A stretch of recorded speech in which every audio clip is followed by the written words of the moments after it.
Test, test, test. All right. Oh, that's a little fast. All right, we're good.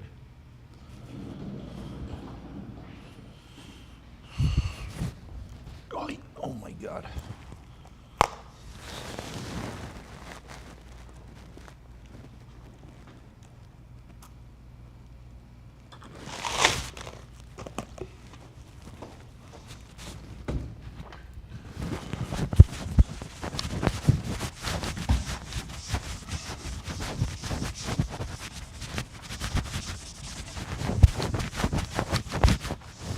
We got this new whiteboard, courtesy of Tom. So you guys see him, thank him for the whiteboard. Pretty cool. I think we'll be able to do some pretty cool stuff with it. And it flips, so we might be able to like set some stuff up, and whoever comes between the next event won't like erase the whole thing. Which has happened to me before. Yes.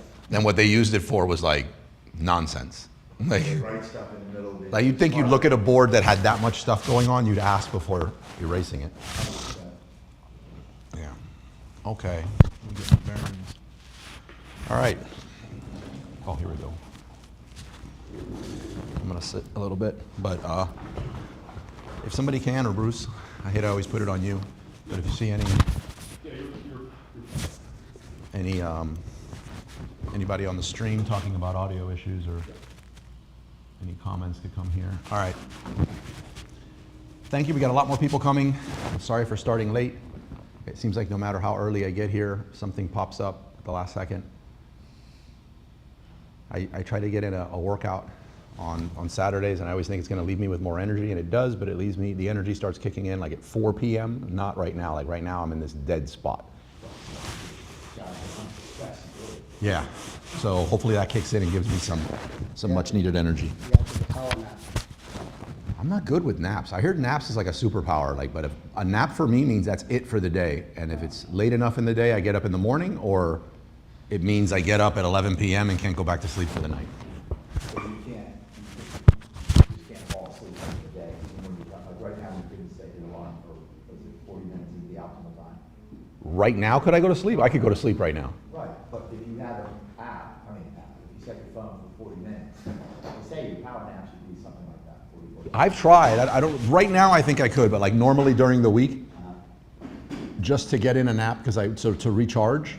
I mean, what do you block out? Like 30 minutes to an hour? In an hour, I'm still trying to go to sleep, and then I'm like frustrated because I didn't go to sleep. Yes. But I hear it's a skill that if you can do it, it's amazing. About 20 minutes, Tom. About 20 minutes. 20 minutes. I hear it. Yeah. But sleeping, and how long does it take you to go to sleep for those 20 minutes? About an hour. About an hour, right. So like, I've never figured that out. Yeah. I am prioritizing a lot more my sleep at night, and like really trying to make sure the quality of my sleeps at night is good. That seems to help a lot. So I can imagine napping might make that even better. All right, this is not about napping. Today's meetup event, I'm Carlos, by the way, because I don't know if we've met, but we have, you said? Nice to meet you. A pleasure to meet you. What's your name? Solange. Sohachi. Solange. Solange. Okay. Well, I'm Carlos. We'll have a lot more people coming in, and I'll be calling on some people, so you'll get some names, and at the end we do a little networking before our next meetup event, which we have at 4. We have a YouTube meetup event that starts here. So we end this around 3:15, 3:30. Do a little networking, and then we got to start our next meetup event. But any conversations, we just move into the conference room and continue them. Today's topic's going to be 5 greatest mistakes I've made in my Amazon business over the last 15 years, 16 years now. I added 6 just to like over deliver, so I have 6, and I could give you 50. That's not to say that there's only 5 or 6, but these were the ones that for me were like really bad. Like I thought it was over. I thought I needed to apply for a job like at Pollo Tropical or something because that's it. And that didn't happen. So I'm gonna go over that. I'm trying to get into more of like those sort of topics where there's a failure, and I feel like that topic is the same as almost my 5 greatest wins as an Amazon seller. But me getting up here after 16 years of selling and bragging about wins that I have, I don't think is as usable as the losses, you know, because something might not apply. The time that happened to me, it doesn't apply to you. And then you're just like, that's a really cool story to know, but you can't really apply it in your business. So I'll share the loss, and I'll share like my big takeaway from that and how it's really impacted me moving forward, and like how I apply that moving forward. And then the idea is, even if one of them do apply to you, that would be huge. If you could avoid one of those things that I've done, that would be really, really good in your business. That would be a win. That's what a win looks like today. From now until about 2 p.m., I'm gonna go over some group announcements. We've had some changes this week. And then at 2 p.m. is when we have that topic. Also during that 1 to 2 p.m. part, we'll take questions. I might ask you some more unless you don't want to be called on. And we'll try to focus those questions into like beginner topic questions. And then at 2 p.m. I'll make another announcement that we're getting into the topic of the week, and I'll get into those losses. Not sure what the turnout's going to be today. I know we got a lot more people coming, but normally when I'm going to talk about something bad that happened to me in my business, we get a great turnout. So people, I don't know. People want to learn from I don't know, we'll leave it at that. They don't want to do the same thing. They don't want to do the same thing. And not many people want to talk about their like what went wrong. So at the time I didn't want to talk about it either. I'm talking about it a lot after the fact. And I still have other ones that I'm digesting and then maybe next year I'll throw out there. But big announcement we had this week as a group for, I would say 10 years of our group. Our group, when our group started, by the way, just a real quick thing, if you mind walking with me down memory lane, started at a Starbucks. And I picked a Starbucks that was closest to my house so that when nobody showed, I didn't have a long walk home, and I walked there. That's why I did it. And I started the meetup event, the meetup group, because I wanted to meet other sellers. And I'm gonna take a further step back. It was a group of us, we used to get together and we used to share what was working and not working in our business. And the idea was we'd get together once a week and do that. All of us never got together once a week. I'm the one that was really known as the one that starts communities and meetup groups and all that there. So it was kind of like, Carlos, why don't you start the meetup group on something like this? And I realized that the more we learned, the more mistakes we made and shared, the quicker we grew. I didn't word it this way then, but basically, I think to succeed, the quickest way to do that is to increase your rate of failure, right? But controlled failures, not extinction level event failures. Like controllable, manageable failures where you can grow. I don't think there's another way. Just like when somebody asked me, like, can you teach me how to run Amazon advertising? And I'm like, well, I could sit up here and just blow smoke and mirrors on all of you, but there's only one way besides knowing the terminology and the campaigns, and that's just to lose a lot of money over time. And when you lose $5 here and this campaign didn't work and you tweak and you learn why, but it's just losing a lot of money over a long period of time and learning. It's the only way you get the data from Amazon is spending money on ads. So I've spent a lot of money and lost a bunch of money and fortunately made a lot more on that, but that's the way you learn. So my idea was to increase the rate of failure. We did it. I picked a Starbucks. I got there. You can't reserve chairs at Starbucks, so I bought 5 coffees and sat them around the table and added like a book bag on this one. So it looked like there was something at the table in case anybody looked, and anytime somebody kind of eyed the chair, I was looking like, why aren't they out of the bathroom yet? You know what I mean? Like, I'm just as aggravated as you, right? Just body language, right? So we did it, and nobody showed on the first one, right? So what I did was I just pivoted my chair and I grabbed a selfie like with Bruce behind me and zoomed in and snapped a picture and started posting and did that over here. And I posted it in the group saying, we had such a great time, because you didn't know, right? We had such a great time. I can't wait to see everybody again. And we covered a lot of golden nuggets and just left it at that. For those of you that attended, I will be sending you the text message with all of those hacks and blah, blah, blah, blah. Next meetup, 4 people showed up. So that's how the group started. And now I just went down memory lane so hard I forgot why I was saying this to begin with. I was gonna say, God, I was Change coming up. and change, yes. So once that happened, the only questions that people have is basically like, how do we grow our business and make more money? And how do we stay in contact more frequently? So we increased from once a month, almost immediately, to once a week. And that wasn't enough. How do we stay in contact between events? So we created a WhatsApp group. Well, WhatsApp's changed a great deal, to be honest, over the last decade, but the admin of a group didn't have protective measures on how to like block certain things from happening then. We'd wake up in the morning, mind you, there's a whole bunch of people you just met, men and women, and you wake up in the morning and somebody just thought it would be hilarious to spam the group with a bunch of porn, right? Been up there since the night before, I'm sleeping, new people to the group are just like, this is horrible, what a bad experience. And I was like, yes, this is a horrible experience. And I delete it, delete the person. They usually jumped out of the group right after they did it, so you couldn't delete them and they jumped back in.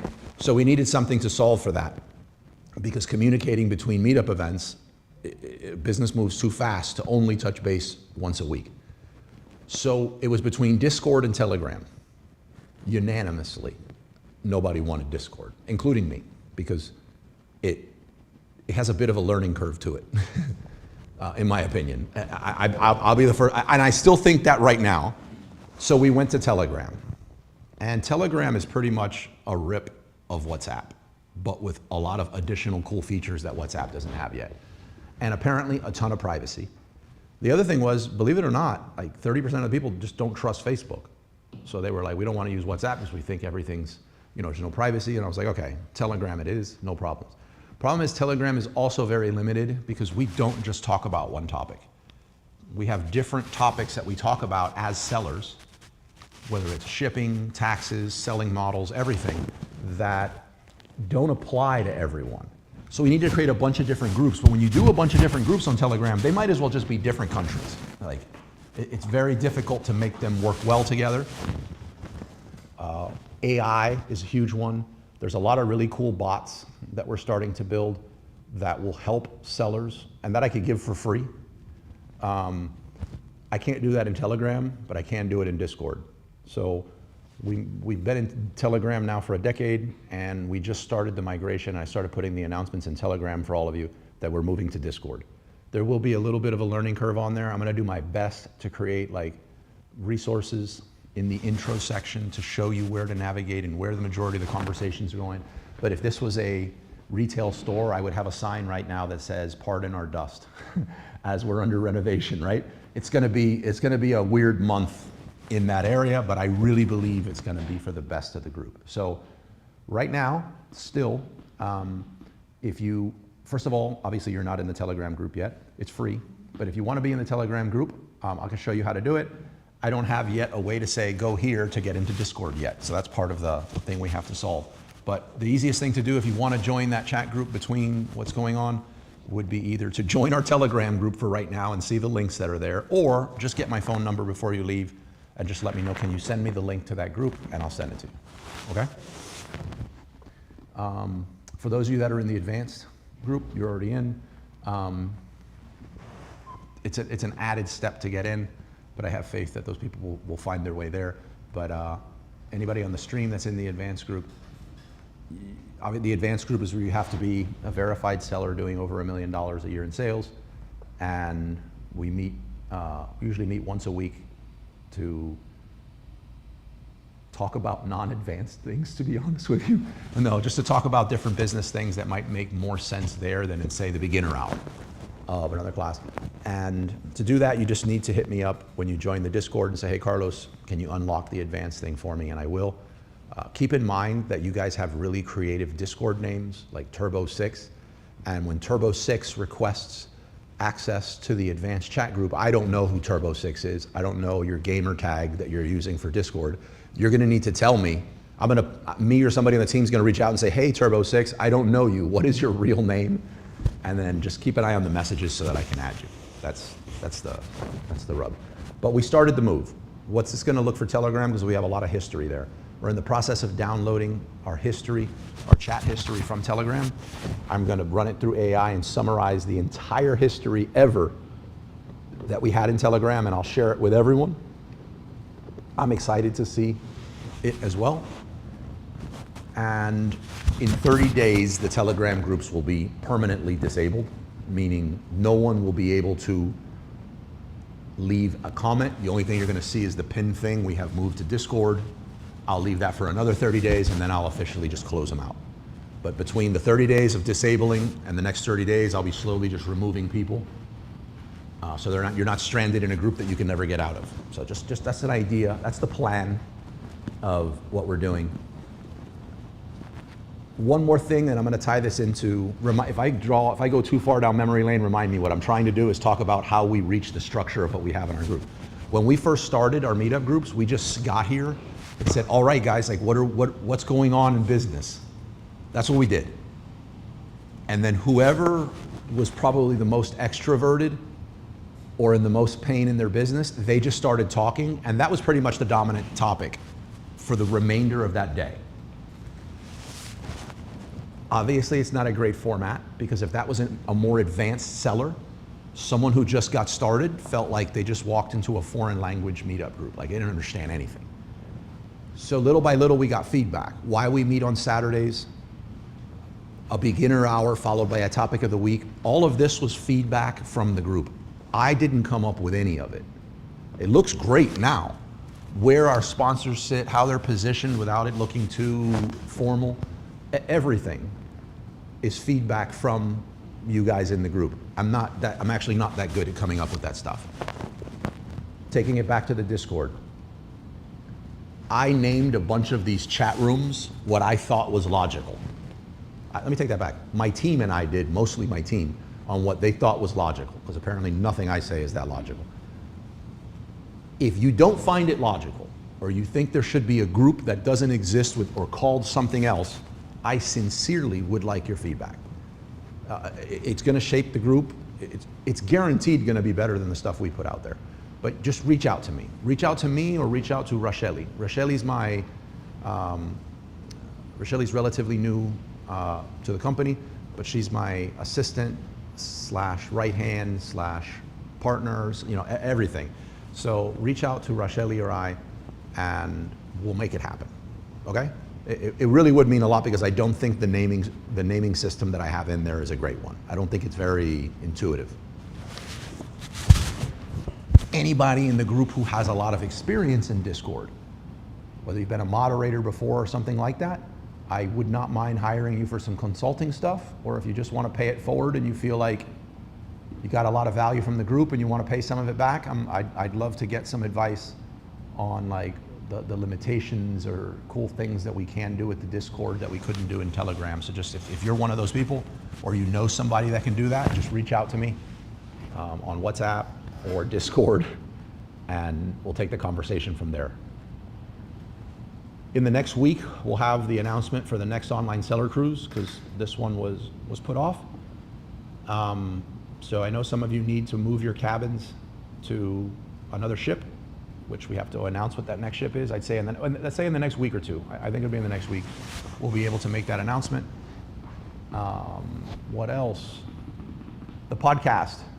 I start recording again for the podcast this week. I already got some cool scripts put together. For those of you that have been a long-time listener of the podcast, you realize I haven't posted in about 2 months on the podcast, and that's because we launched something called Private Label Accelerator, which I absolutely love. These meetup groups are free. I try to make everything we do free. The Private Label Accelerator group, what happens is a lot of people come up to me and they want to do consulting. Consulting means I'm trading time with my kids, working on my businesses, and it sounds good on paper, but it's not very scalable. And I do love it, and I do love working with people in that stage. But again, it's not scalable, and some people, it turns into more of like life coaching, and I'm not a life coach, right? So I have a different package, which is strategic consulting, but I'm very selective on who I work with. on that, just to really make sure the person or the people are a good fit. But I wanted something that was more for like everyone. So I created, you guys have seen me post about this in the Telegram.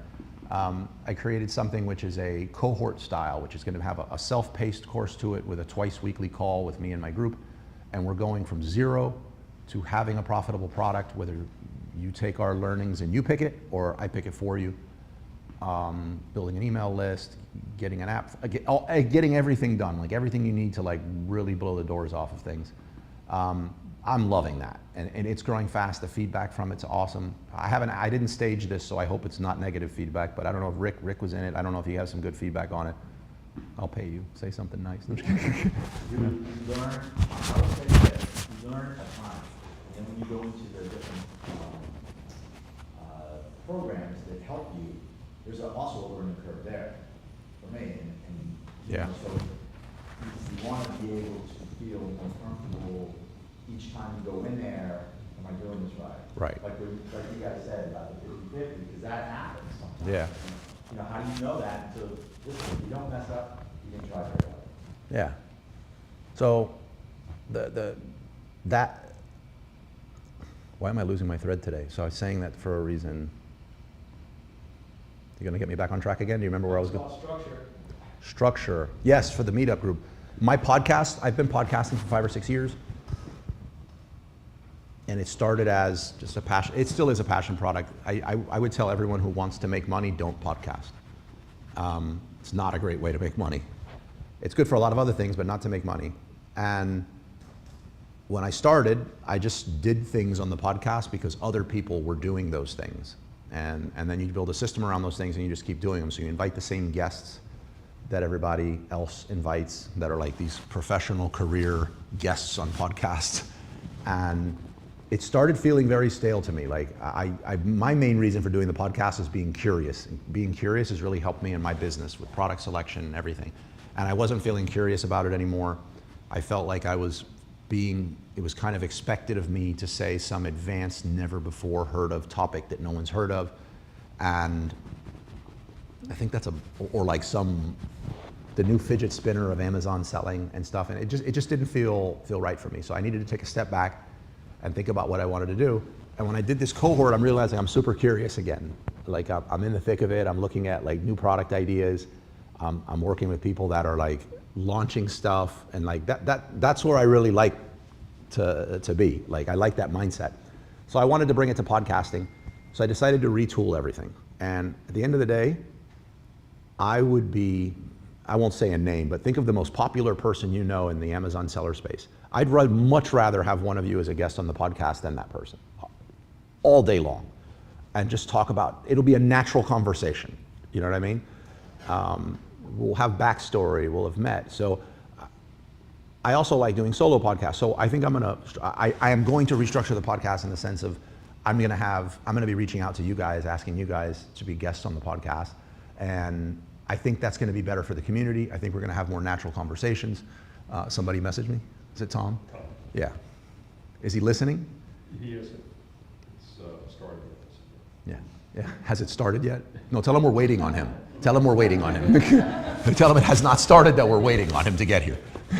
All of us are just waiting. Yeah. So I'm going to be reaching out to a bunch of you. I know that you're not professional podcast speakers. You're not going to have the best mics. I can fix all that with AI. No one's expecting you to say something dazzling, but we're going to have amazing conversations that's going to be more relevant to the type of people that I want to be talking to. And those types of people, just go figure, those are the type of people that would benefit more from the cohort. So it fits better and it keeps me curious. So, but I start recording again this week. Thanks to Racheli also for giving me some headspace on that. So I think that's enough announcements. If I miss something, guys, PLMA. We're going to PLMA next month, Private Label Manufacturers Association. I'm getting a lot of questions about that.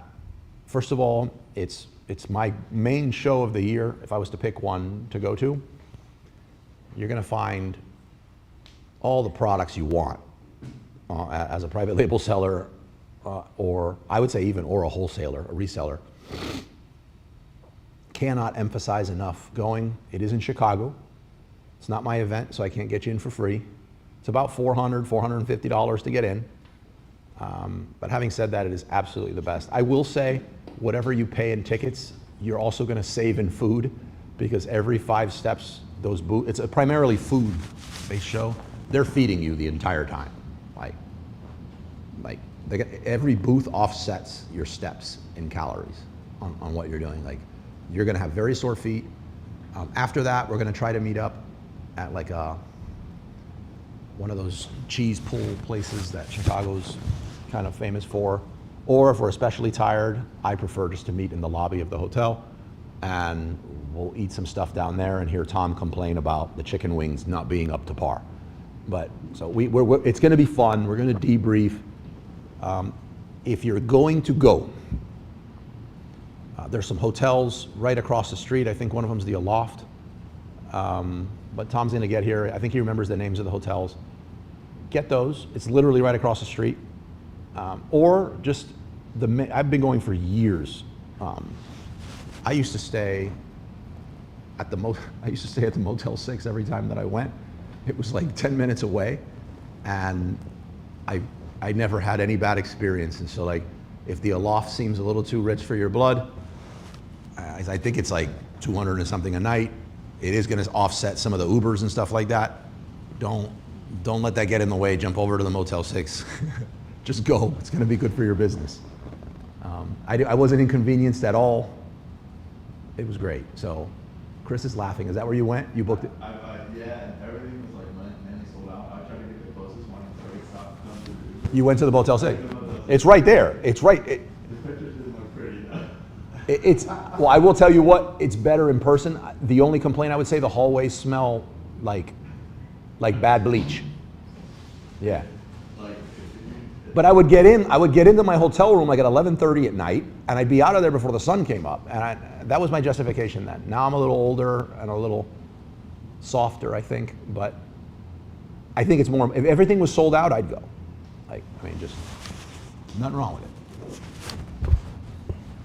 Okay. Let's do it. What's the time? 1:37. Okay, good. We got time for some questions. Who has some questions for our beginner? All right, Ting. Yes. How should I start it live right now on TikTok? Should you start going live? Yeah. Seems to be pretty easy money. No. I don't think I want to start selling something yet, but just to ask. It's still going to make money How?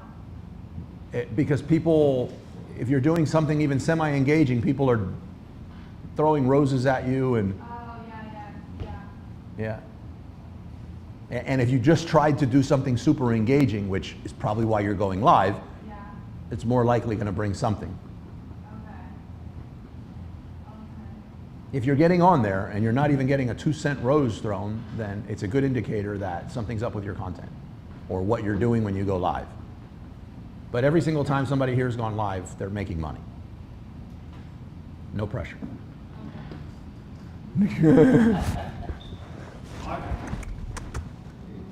Venga acá. Hay que saludar aquí. Venga acá. What up? Does that? Yeah, but I would definitely start going live. Oy. Because I'm hesitating to go live right now.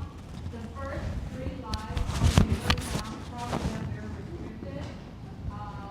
So I have to, I believe I have Why very restricted? And by the way, can somebody throw the mic right here back to Ting? Thank you. I should have said that. Yeah, that's a mic. I forget sometimes, and it's a bad experience for everyone on the stream, but if you see that I forget to have the mic tossed, just... maybe if I can clarify what she's trying to say, Carlos. So we've done many lives on TikTok with our main storefront account. Yep. But for our new brand, we haven't opened it up for live stream. So she's wondering, should we open that up and do anything with that, or should let that be for our new brand, like, channel? That's kind of the question. Like, would there be any advantage to open a new brand TikTok dedicated specifically for that brand for lives, or just keep posting content and promoting them? You know, Tom shared a Facebook post with me today of a video, and he's like, I think it's a good idea for a YouTube video. And I had been working on something similar, but it helped a lot. And I was like, man, I hope somebody asked me a question in the meetup where I could use this example. So I don't know if I'm forcing this, but one of the biggest mistakes I made that I'm going to talk about today falls into what you're talking about right now. But what I want to say is if you have the ability to go live 5 times a week, no, it won't apply that. This is not going to work. I was going to try to make it easier, and I think it'll make it more complicated. Are you successfully going live on your other account? Meaning, are you hitting the goals you want on your other live account? When you're going live, you're either going to you're going to need to be an edutainer, so like talking about educational stuff that somebody's learning, or you're teaching someone how to do something in an entertaining way, because it's social media, or you just got to be pure entertainment, right? Are you bringing in the views you want? You know, is all that working? Because if it is, then yeah, replicate it. But if you haven't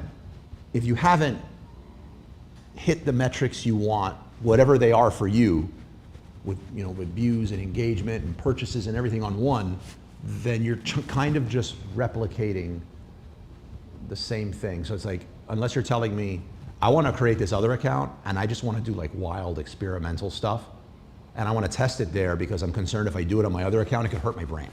And then I'd be like, yeah, totally, have an experimental account and do this wild stuff. But outside of that, just to do it just because you can, I don't see how that's moving the needle. It seems like a waste of resources. In this case, time. Maybe I'll add a little more to that. So with the item, you know what it is without saying. But she wants to do that, but in a live manner for like a live stream. Would there be any? But why wouldn't that be on the main account? Our main like original TikTok storefront account, or our new brand account? Your brand account. Like, why would you not run all that under that one? For like a live preparation demonstration of the product on a new brand? Anything that has to do with your product should be under the brand. Oh, yeah, we do, yeah. So what's the other thing you're talking about? So we haven't done that TikTok account for our new brand. We've only just posted The content, yeah. But we've never done a live stream on that account to show the preparation. Right, but what are you going to go live about? Just preparing. Cooking. Yeah. Okay, but cooking the product or stuff related to that product. Yeah. So that should go on the brand TikTok. Right. Yeah. Should we do lives in that fashion or just keep posting? That's the question, yes. Okay, so you're basically saying you're doing one type of content on your TikTok right now, Yeah. and you're going to do a different type of content, which would be live. Yeah. Should that be on the same account? Yeah. Okay. I'm going to say I'm not, okay. I'm going to say I'm not sure. Yeah, well, I really try not to say something as like the gospel for you just to do it unless I'm 100% certain. I'll say this, doing different mediums on the same account is bad. That's what I'm thinking. It is, like that we've proven, especially Erica has 100% proven that. We're seeing nice growth on this brand. Right, but live streams don't stay live. Once you finish going live, it disappears. So the only people who could have engaged with your live is when you were live. Yeah. So if your content on your feed had a mix of past live streams, like if you go on this YouTube channel that we go live on now, it has, I don't know, close to between 130, 140,000 subs. It's almost all live streams. But when we post typical YouTube long form content post-produced, it doesn't do as well than we would on another channel because the people here are more accustomed to live stream content. And afterwards, you can go see something that shows this is a past live that was 3.5 hours and you can access it. So on YouTube, it would be horrible. On YouTube, what we're doing is we have a channel that just does live stream, and we have another channel that just does long form content, and we have another channel that just does shorts. So on TikTok, I think it won't hurt your channel. As long as what you're talking about is in the same, like it is, like you're gonna be cooking the thing that your channel is about, that works. We are almost done with our new Wizards of Ecom TikTok account. We needed to grow some, apparently you need at least 50 followers to be able to go live. And we didn't know that. We thought it was just a thing. So the TikTok account's been sitting there. And then we thought we needed 1,000, so we were gonna make a push for 1,000. I think we have like 18 now. This week we'll hit the 50. And we'll start going live. But that Wizards of Ecom TikTok account will only have live streams. That's the only thing that'll be on there, is live streams. Yeah. So I think yes. I think you would be fine doing it on the same account. But you now have all the information that I have. I was thinking maybe doing, still keep going, 3 times a week, keep the post, the new content to post. In the meantime, we would just add one time of, live to mix it out. Yeah. Yeah, go for it. That sounds good. Yeah. What do you think of the new I love it. ChatGPT and Walmart deal? Which? Walmart is putting their whole category in ChatGPT starting next month or something. So Amazon doesn't do it because Amazon blocks the spider. So I mean that's going to be. Yeah, I saw it as more of like a validation that Walmart's in desperation mode on their e-commerce side. Yes. I mean, they're obviously just a monster with the stores, but I mean, I have a GED and some Amazon experience, so like, I don't know, but Jet didn't do anything for them. They're, you know, they still have this brand. You're not in any kind of VIP club if you're part of shopping on Walmart online like you would be on Amazon. They seem to kind of just ape anything that Amazon does. There's not a lot of like great innovation going over there. As a matter of fact, the newest thing I've seen them do, and I had to fact check this because we created a video on it, is you know the self-checkout lanes? By the way, I have nothing against Walmart. Like there's a cereal that I like for like pre-workout that I get from Walmart. Nothing against Walmart. So who here, by the way, shops on Walmart or goes to Walmart? Yeah, okay. But did you just see that? Like how everyone raised their hands? But like, did you just see what happened? Like nobody stuck that thing high. No, I'm just saying, like that's important. Nobody raised it loud and proud. Like who shops on Amazon? Like, right? So it was very different, but okay. So they have the self-checkout lanes. They did the self-checkout lanes so that they could save money. And they announced this. They could save money by basically getting rid of some cashiers. And what they found out was that the degree of theft that picked up in that area was a lot more than the cashiers. But now they're left with these self-checkout lanes. So they decided to charge people for the convenience of using the self-checkout lanes now. So you have, and they did it, and it worked. So you can now pay in your membership or pay a membership to be able to use certain self-checkout lanes like the express lane at your Walmart so you don't have to wait in their monster, horrible lines. And on top of that, they want to increase what you need to pay to be able to use those. So what did they do? They're eliminating some of the self-checkouts to create a scarcity. That it's only for if that's not the absolute opposite of an Amazon customer-centric move, I don't know what is. So I think when I saw that, I was like, wow. I guess they're not a data player. I guess they're really not. I mean, they need to keep all this data that they have from their shoppers as close to the vest as possible so that they could really roll out a robust ad product for their e-commerce platform. But if they just gave everything away to ChatGPT, I don't know. My limited information says that's validation to me that they're just, it's not worth, the juice isn't worth the squeeze into trying to push really hard on them on e-commerce. Like hearing that made me want to get more bullish on eBay than Walmart. Like, yeah. How about you? Totally disagree? I think I read somewhere that Amazon is waiting to see what happens first. I don't think Amazon needs to do it. Yeah, but yeah. I think that Google, there's a fight this, I think this week. It was Google versus the ChatGPT, GPT-6, they want to take it out before December. Gemini might come with a new one, so I think there's like a fight. What is this a fight? I'm using more and more Gemini than ChatGPT as time, like every day that goes by. And Claude, Yeah. I use Claude. I think ChatGPT is going to be like is going to be the, what do you call them?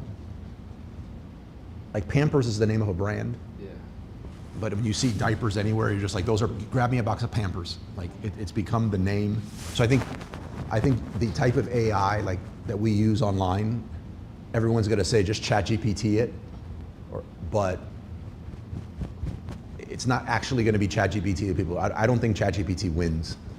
No, I was thinking that Sora 2 is gonna take some traffic from TikTok. Sora 2 looks incredible. Yeah. And they have that social feed now on Sora Yeah. 2, like It looks like TikTok.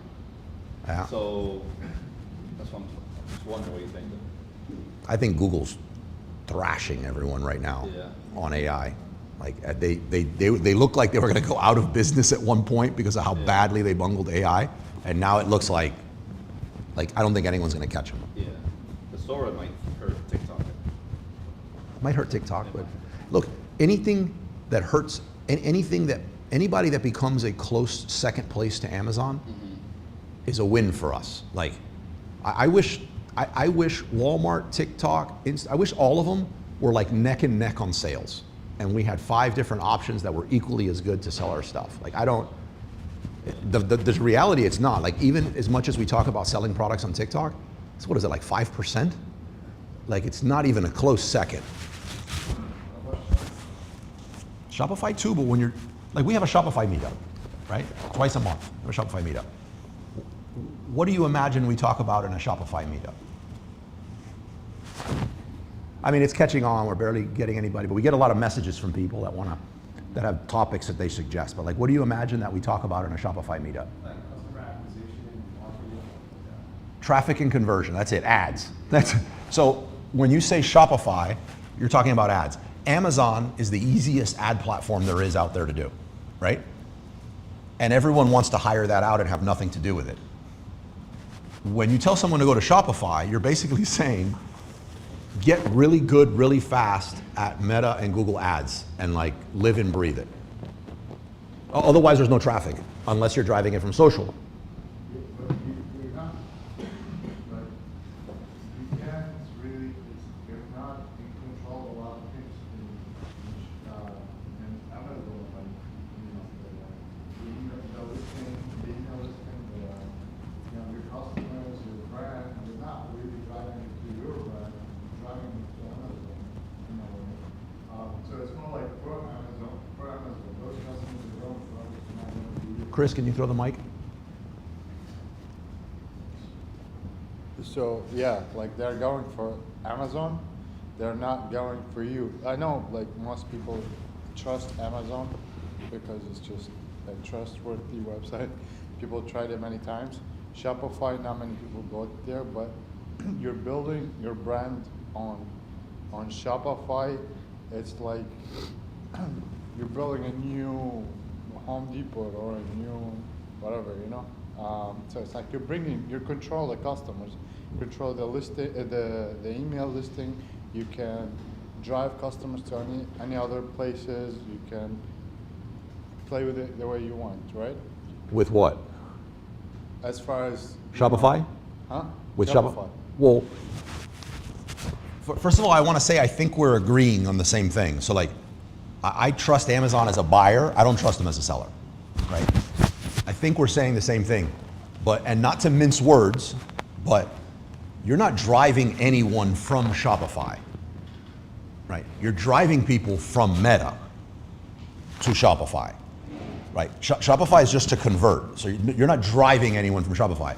You're driving people from Meta and you're driving people from Google to transact on Shopify.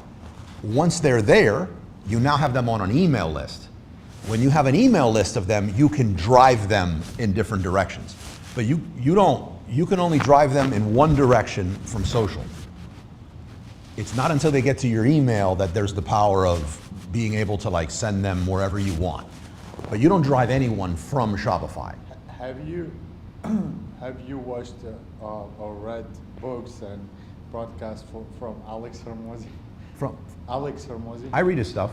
Yeah, I mean, I think he's genius when it comes to these things, and he talks a lot about the offers that you give to the customers before you before you even sell them. Like, get them to pay before you give them the products, like pre-orders. You know, so how can you generate pre-order money before you buy the order, before you ship it?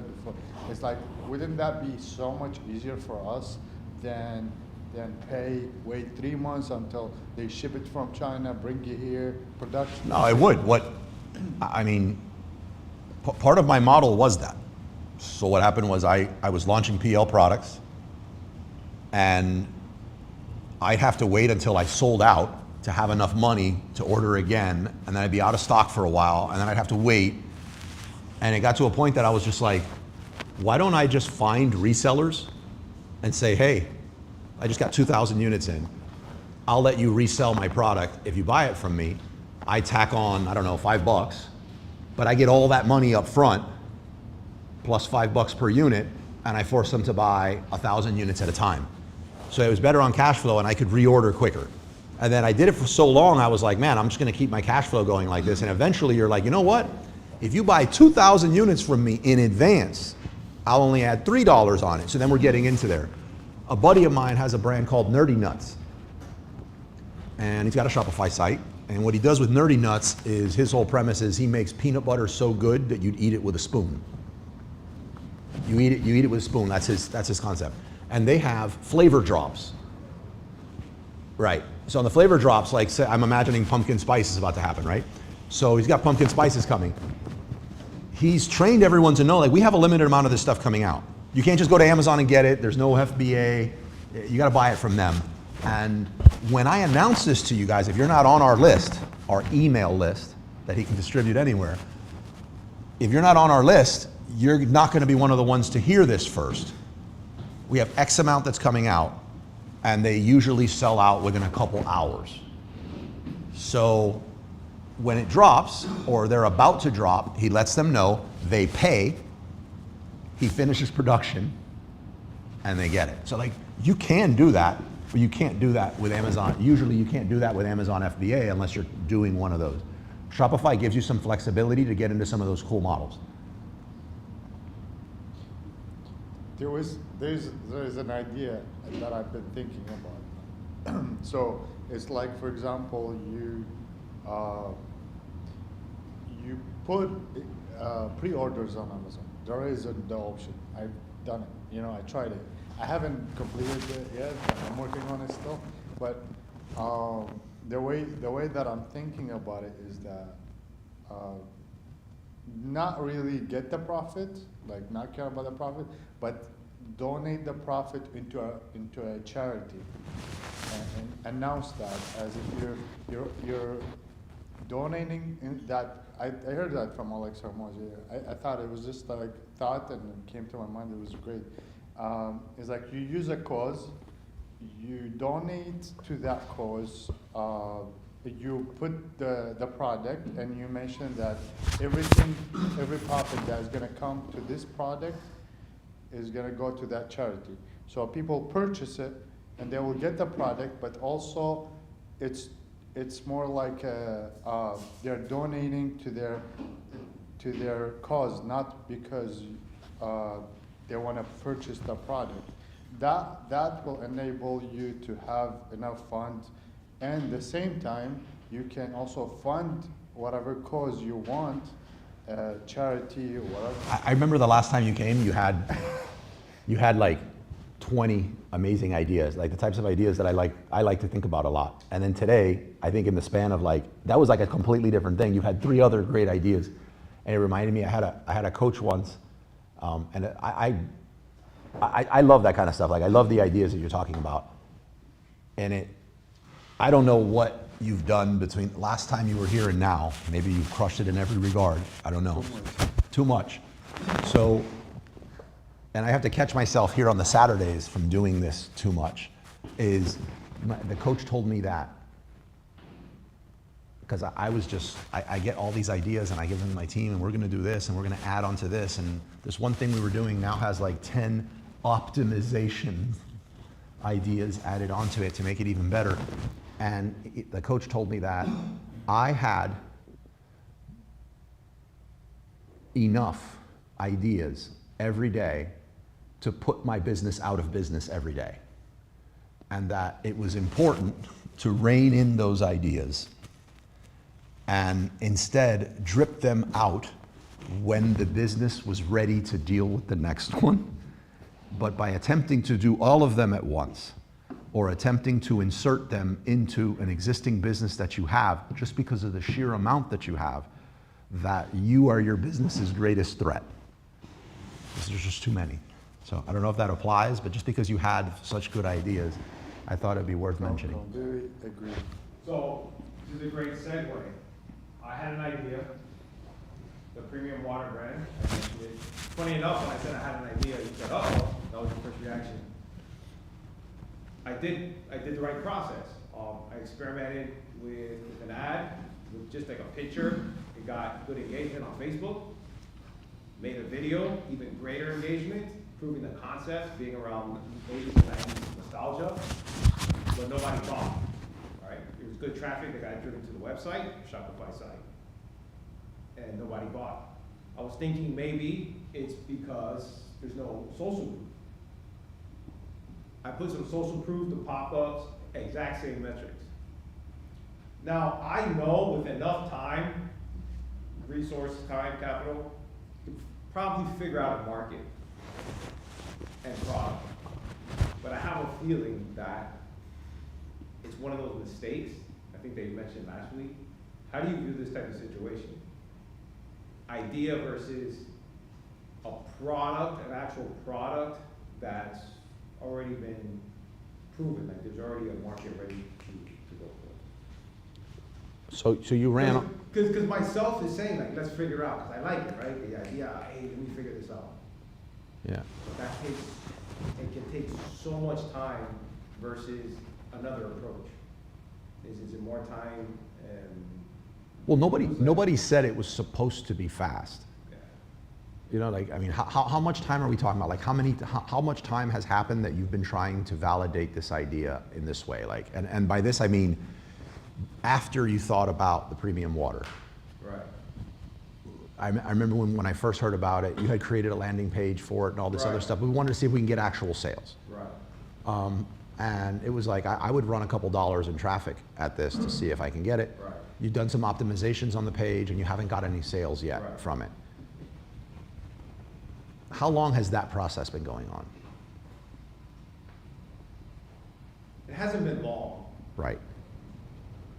I know my history of ideas and chasing a rabbit hole. So, Because what you described yeah, means, I don't know, I don't have full visibility on everything, I'm going off what you say. But if somebody tells me my landing page is, you know, verified conversion, it's a conversion rate, man, it's a machine. I got all my social proof. Right. I have great pictures and great copy. Nothing's converting. I immediately look at the source of the quality of the traffic. It's like, okay, well then, are you targeting the right person? Because if this is right, then the right person should convert here. And if it's not converting, then you're not hitting the right person. So like that's what, on the ad side, that's how I'd look at it. right. So from a problem aspect, so it's really equivalent of like Liquid Death. Yeah. It's ads that are funny, and Liquid Death was the first. Funny to who? Well, nostalgia. It's based off the people who grew up in like the 90s and all that. But has anybody validated that for you besides you? Because Maybe because there's already a trend in ads where people are like, but we're getting into something now because you were Yeah. clear about the social proof, you're clear about everything, and now we're getting into some maybes so there's and some. social proof that it's fun. This is what I'm gathering, that yeah, it's funny, it's an ad, it's a cool idea, especially with the thing is called. So it's like a cool idea. People love that aspect of it. But as a product, some people are saying, oh, it's like Liquid Death. and I'm not sure there's a fit as a product yet. Yeah, Which I would have to solve for, like, Yeah, because Liquid Death didn't try to be Liquid Death. You know what I mean? Like, they didn't try to be like somebody else. So, like, if someone's telling you that, then maybe don't. You don't want to be sitting side by side compared to Liquid Death unless you want to be, right. right, Tom? As someone who's been in or is currently in the liquid space, you have to remember something. Liquid Death has a huge distribution system, so they're in every grocery store and supermarket. You don't have that distribution system. Your distribution system is Amazon. That couples with another product, shipping. Beverages are really heavy, really heavy.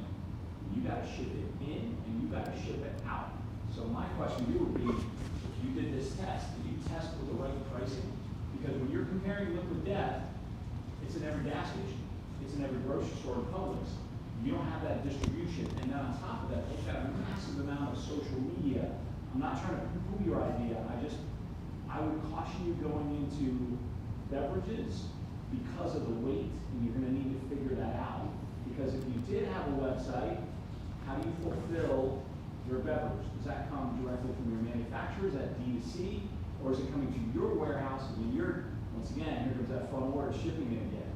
So, I don't wanna poo-poo your idea, but maybe is there a concentrate, is there a powder form, is there something that can do, I don't know, that's where my head goes to for that. I'm not saying that I don't even know what your idea is, I'm just saying, I just pump the brakes on something that's liquid now, because there's some big players out there. Look at this thing I just got from Essentia. It's a hydration water, just brand new came out.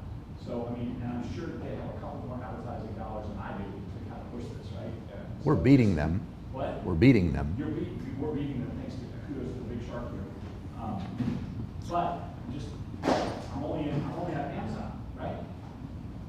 I'm not in stores. I don't have that distribution channel. So, Yeah, I would agree, because the guy who started Liquid Death was a marketer by trade. Like, he was in a circle, it wasn't just him. he's got Southern Wine He had Distributors distributing for him. He's got Total Wine He had a lot of distributing skill for him. set, and this is a marketing thing. This is a marketing. But take it one thing at a time. There's also a lot of other people that weren't marketers that started. But so. I like what he said about like the different angles. I mean, Yeah. What you said. To your point, what you just told me is that if I accept that as fact, it's the quality of the traffic that's coming in. And you wanna, no one said it was gonna be fast. We were looking at some packaging. How long did we, without saying the product, but like how long did we go over packaging? 6 months. 6 months. Have you been retooling everything for 6 months? This was just the packaging. This wasn't even the product. This wasn't landing page. It wasn't anything. Before launching? The packaging. Before launching? No, that's just the packaging, but yeah, way before launching. Have you done 6 months on the process? No. Right. So I'm not saying you should go years doing it, but it seemed like your question in the beginning was, at what point do you? It sounds like you still have stuff to rule out. I know that if it took 6 months or 6 years, I wouldn't pull the trigger on a mass production until I saw I could sell it. I hesitate because of the point Tom makes. I assumed that you understood the logistics of shipping water, but like that's a very real thing. It's a very real thing, and if you were to say where is shipping costs going to be 3 years from now, it's not less. So it's a very real thing, and at some point, if you raise your costs to match shipping, at some point someone's like, how much am I going to pay for water? So, but. Just to give you an idea, on a case of water, 16.9 ounces per bottle, on a case of water, any ideas of what, this is Amazon's price. Amazon's price to ship you from an FDA center to you at your doorstep. Any ideas what that price is? Tell me. Throw a guess at me. For them to ship a 16 ounce? 16.9 ounces of water in a 24 pack. It's like $7. $25. You know, I ordered water from them, and they put it, first they sent it in a box, and the box kind of got beat up.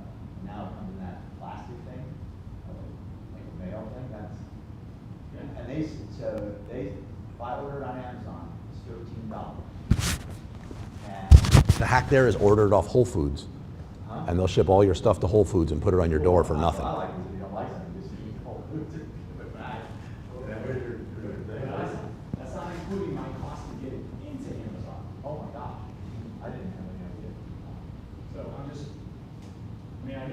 is like scary, right? That's what I'm trying to like, as a friend, like.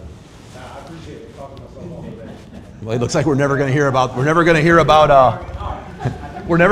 premium water again. I think you should figure out a way to do it with, Tomorrow it's going to, next week when he comes in, it's premium cotton balls. Well, it's an opportunity cost, right? Like, there's other options, like, is this the one that you want to follow? Premium cotton balls sounds like a really, really good thing right now, right? So soft. It has a seasonal aspect to it, so you can go to the snowball fights, you know. And you can suck all the air out of the bag and have it flat and. Yeah. What other questions we have? None. Where do you bring that, sorry, I just want to go, because I've been working on this, and as far as like, if you want to get your production into a charity, like at least a profit, you want to donate that, and you want to find your audience. And you do have audience, but you want to like reach out as much as possible to the audience. And how do you do that? I mean, I know. Is it I'm not judging, it's business, so I get it. Is this a genuine charity that you like and that Yeah. okay. Do you mind sharing what it is? Not yet. Okay. Once Okay. So let's just, so first of all, and the reason I'm asking this, just to give you a shot here, is first of all, I've never asked someone what's their favorite charity and they weren't willing to say. They're like, as a matter of fact, you want to brag about what your favorite charity is? I don't think, is it your charity or someone else's charity? it's not a charity. It's the money is gonna go into a cause, into. And what's the, what I'm saying is, in case you misunderstood, what is the cause? So it's, I will announce it when I'm ready. Right, okay. I don't want to say. Sure. Okay, so the other part of this is there's some people that just want to leverage the fact and say that they're part of, supporting this charity because it can be helpful for business. I'm not judging either way. I'm very like business is war, so I wasn't trying to say if you're not really caring about it, that wasn't where I was going. But if you do, you have an advantage because if you really do care about this charity, you probably know how best to connect with them. Yeah. Right? Like it's very easy. You just walk in there, you're sincere about it, they read you as sincere, you talk to them, and who do I need to talk to about X? Very simple. If you're not, I'd say go to the website. What was? Oh. Go to LinkedIn. I mean, I tell you what, if you contact a charity and say you want to give them money, like that's what they do. Like that's not a hard thing to solve. Now, it sounds like what you want to do is say, hey, I want to give you some money per sale because your audience would want to buy my product, and in exchange, I want you to blast my product out to your people. Like that, so right. So now what you're wanting them to do is do free advertising. You want to say, I'll give. But no, so I mean,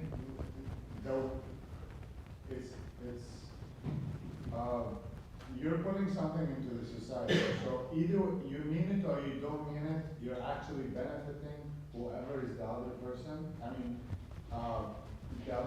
the cause that you're giving the money to. So whoever is believing, as long as you're doing it actually to that cause, then yes. And you're gonna show proof after it's done. You're gonna show proof that you actually. It doesn't matter what's my intention, as long as they get that profit that actually was being, that was told. Like I told them, and I showed the proof that I did it. So then you actually help people. What's the question? The question is that, do you think there's a possible way to do it through social media? Like, what social media, on how to do it, sir? Like, how to do it through social media, TikTok? How to get a hold of them to set this up? How can you get as much audience, how can you bring audience to that cause using social media? Like, if you have a cause, and you want to donate to that cause, and you want to find that audience, how can you announce it on social media, that cause, and then bring people into it? So, that's my question. So let me just reframe the question because Okay. it sounded confusing to me. You want, and I'm just going to say Wounded Warrior Project. I'm just throwing that out there as a filler. So there's Wounded Warrior Projects and non-for-profit. You want your product, a percentage of your sales to go to Wounded Warrior Project. That's one part. So you worked that out with Wounded Warrior Project. That's not your question. Your question though is, once you have that, how can you make that announcement on social media so that other people can see, and some of those people would be people that also are like, wow, I really like Wounded Warrior Project too. And maybe some of those people might want to buy your product, but that's besides the point. But how do you do that on social media? Well, you create a post. You could boost the post. You could run an ad to that post. If you have the agreement with Wounded Warrior Project, you probably can put proud supporter of and Wounded Warrior Project. You could create a post that has a live ticker as to how much you've donated every day, that's live updated, that you've donated to Wounded Warrior Project, and run ads to bring people to your page for Wounded Warrior Project. You could do PR, you could write blogs, you could do a podcast interviewing Wounded Warriors, sponsored by the Wounded Warrior Project and your brand. I mean, an infinite number of things, like any form of advertising would do that. Tom? So, do yourself on ChatGPT, look for a Google ad campaign in Canada. If you have a non-for-profit organization in Canada, they will pay for $10,000 worth of ads for free through the Google Ads program in Canada. Now you need to talk to a Canadian non-for-profit or create a non-for-profit. And there are businesses, I think Carlos knows, a couple of people that will do it for you. So you set up a legitimate non-for-profit in Canada. So let's say it's like you're helping, I don't know, kids with skin problems or whatever that is. And that's your ad. So you're educating people. Now you have an email list that you can target your product with. But it's $10,000 worth of Google ads, like $320 a day in Google ads that you can run courtesy of Google. And the ads don't run in Canada. They run in the US, right, Carlos? Yep. Well, you could run them wherever you want with the ad spend. There's your non-for-profit. But I'd say do some of those. Yep. ¿Cómo se llama otra vez? Solange. Solange. Have you started selling on Amazon? No, sorry. I mean, I'm here because I want to see, I would like to get some advertising. You want to start running advertising? Yeah.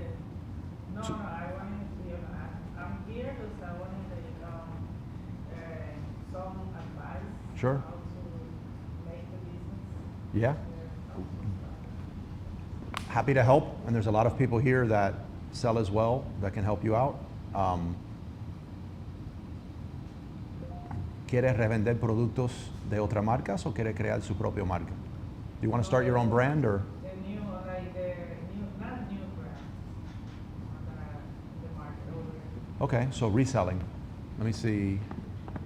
You do some reselling, but it's more like private label. You do some reselling, but it's more like private label, what you do. Resellers here, in the back. Chris and Ting in the back, they do reselling.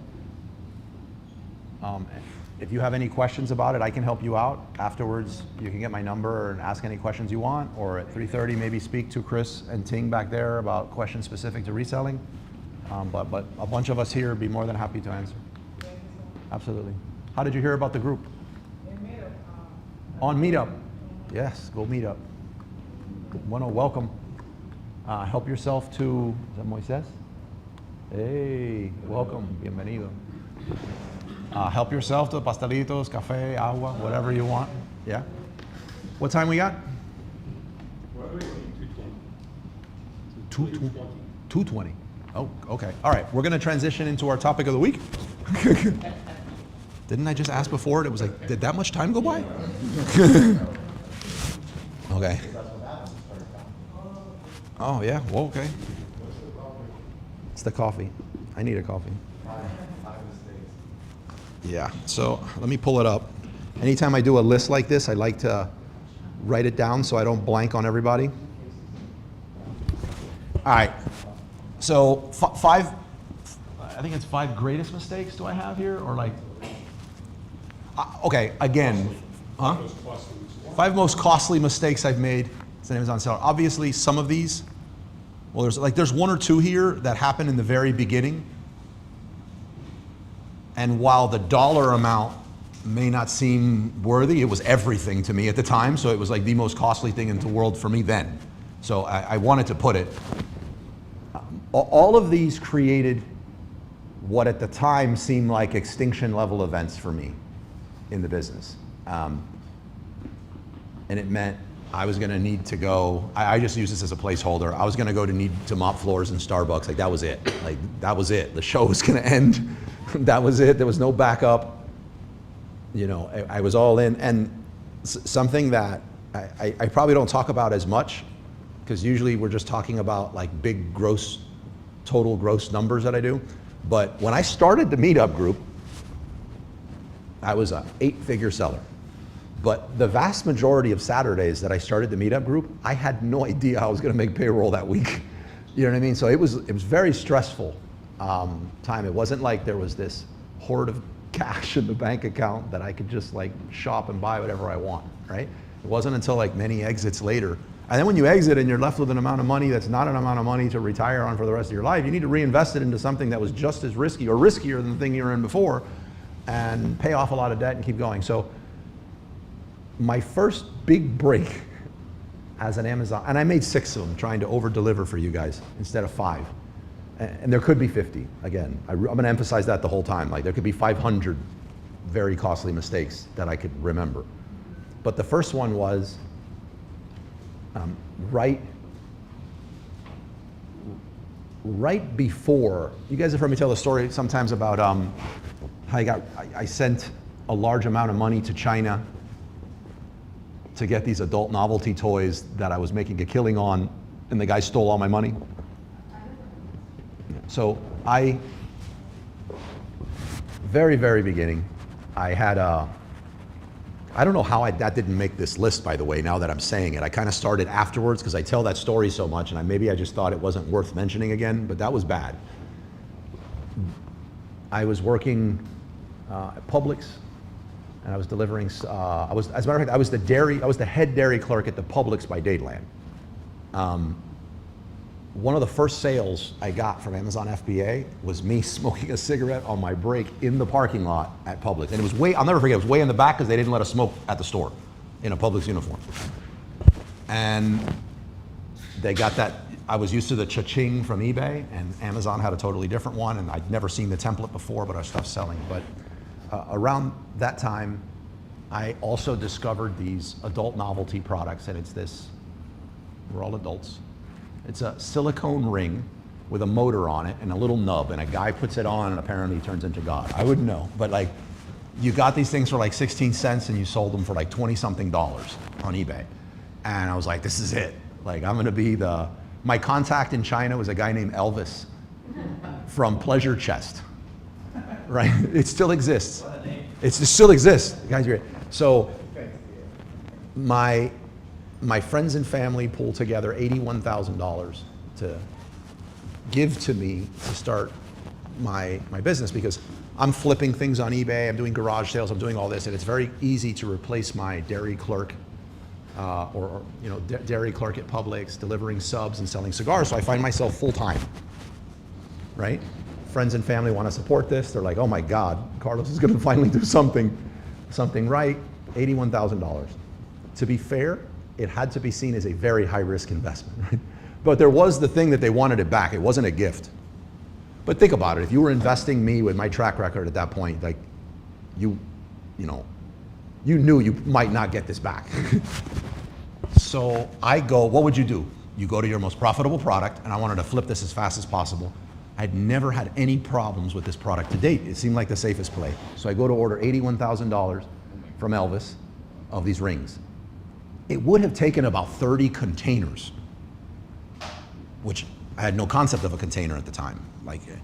But again, these things were cents, and ordering that many, I got down to a penny, but I would have been ordering like an amount that I'd still have them to this day. There was also the question of lead time. I'd never discovered that concept before, but you don't just place an $81,000 order and they say, okay, here's your tracking number. So when the guy told me, and this was the deal breaker for me, when he told me that I was gonna have like a 90-day lead time, I was like, you're not taking me serious. I'm gonna be the next Bill Gates. This is what's going on in my head. Like, you can't, I'm not gonna deal with this. I found you on Alibaba. I could find somebody else on Alibaba that's ready to do business. And I found someone named Usman Sise.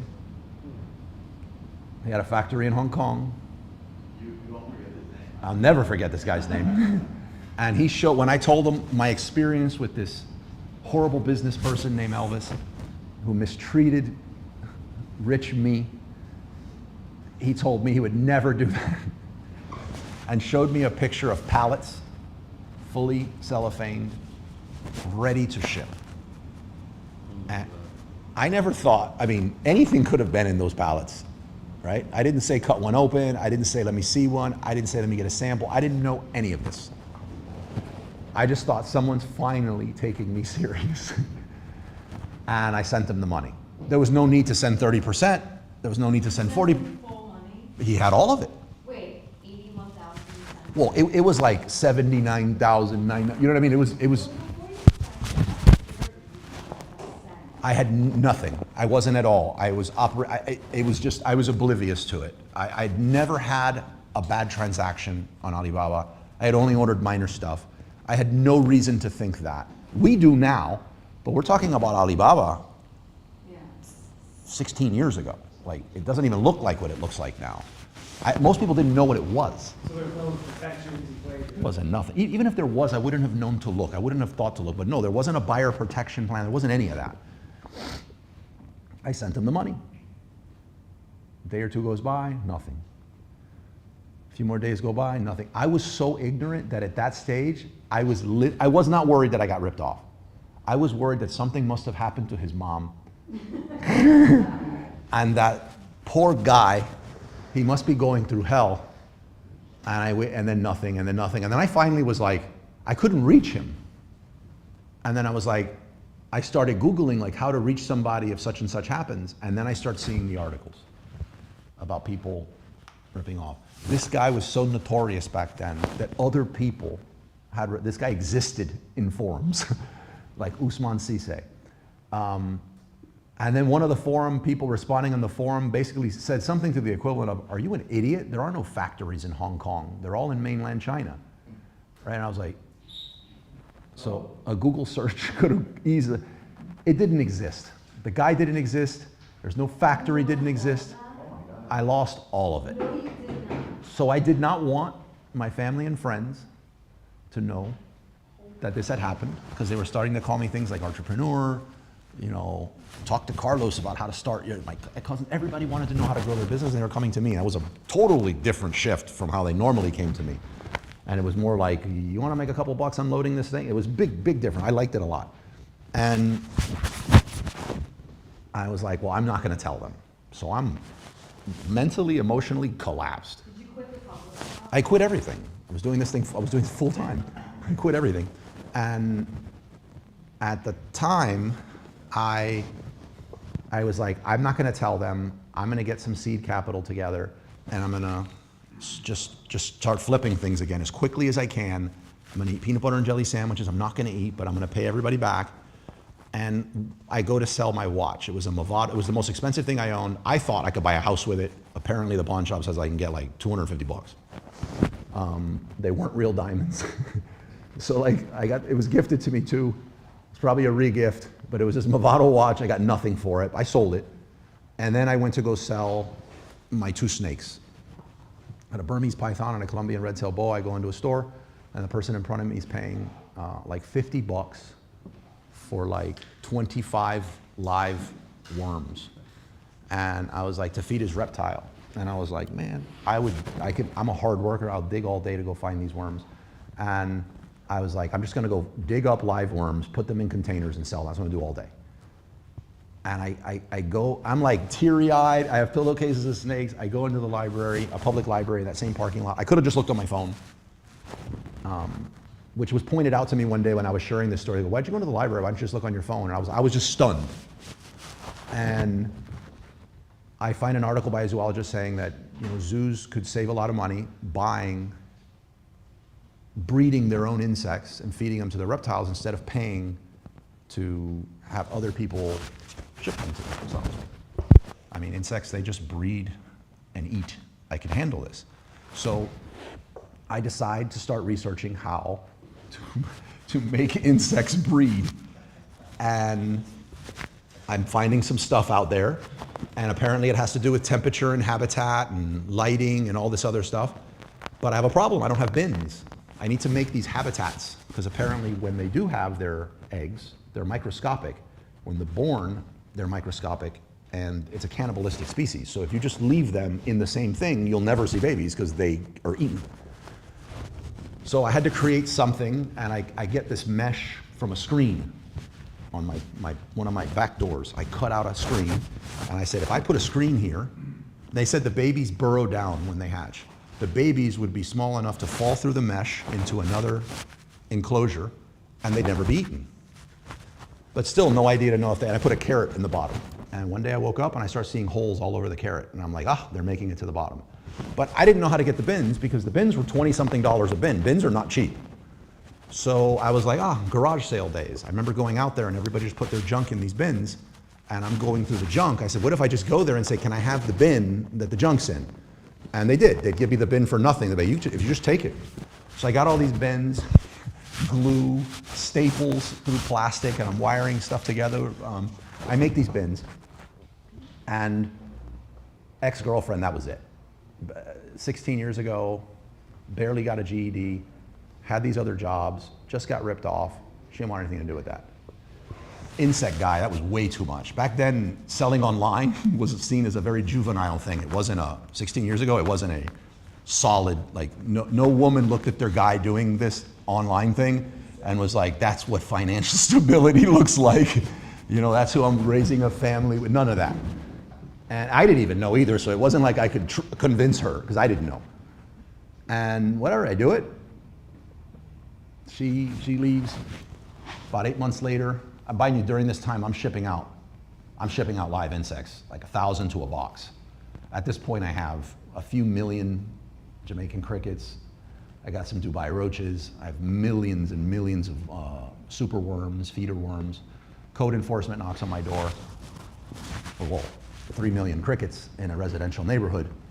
You know, it gets loud. Where are you keeping them? My house. It's just in a garage. In bins in my house, in labyrinths, so I have to walk sideways to get to my room. I have one area for printing shipping labels, and I go. Weren't you scared? You know, it almost killed me. It almost killed me, and it was one of the biggest problems because of this business in the future. The thing is, all of those insects are defecating. This is movie material. And it's microscopic and it's in the air. So if you're sanding or you're doing, so I was inhaling this, and I got like almost deathly ill, right? So You had no idea, like, oh, I had no idea, nothing. I do nothing. I barely know how to write a check. Like I didn't know my passwords for anything. I barely wrote a check. I know everything was declining. I didn't know anything. I knew how to make peanut butter and jelly sandwiches, and $5 footlongs got you full. That's it. No, I don't think I've ever sold to a zoo to this day, ironically, but it was Amazon and eBay. What? Oh, yeah. It was Amazon and eBay. That's it. You'd list them. I'm off screen? Yeah. Oh, it's coming on now. It's probably a delay. Yeah. So I'm like, okay, it's Amazon and eBay. I can't keep up with it. Code enforcement comes. That many insects is not making your neighbors happy when they do their chirpy chirpy. And they want me to just dump everything out. I say, if I dump everything out, it's going to be a natural disaster, like an agriculture. I don't know if that's true. I think it is true. They give me until the next day to do it. A buddy of mine lets me use half of his warehouse, ironically walking distance from where we are right now. And I'm like, okay. I do it. I wind up getting the whole warehouse because nobody wants to share half a warehouse with that many insects. And I live in that warehouse. I have a home, but the time, again, I didn't know about VAs. I didn't know about anything. I shipped all the labels. I created everything. I shipped everything. I have processes now where we buy the thing from paint shops that shake the paint so that we can put our bins with the mesh on top to shake the oats out so we have insects. I didn't know to do that then, nor could I have afforded it. I was picking them out and counting them. Right? So like, I didn't know how to do any of that.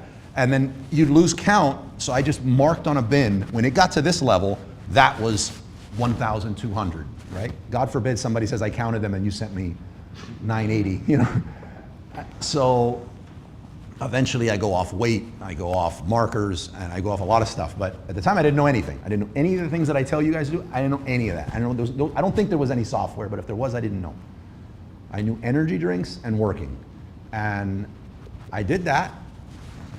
And I don't really know how much money we're making, which is me and the imaginary company. And eventually though, I get approached. It's a company called Bassett's Cricket Ranch. They exist to this day. And Bassett's Cricket Ranch purchases my company for $2.6 million. It was a How long were you doing it before? It was a total of about 18 months. Oh, wow. Yeah. It was a horrible deal now that I know things about like how my business should have been valuated, but it also did not leave me with a great deal of money. It left me with, after everything, it left me with a little under $1 million or right at $1 million, which is not enough to just live the rest of your life the way you want to live. And I've lost that 1,000,000 times over since then.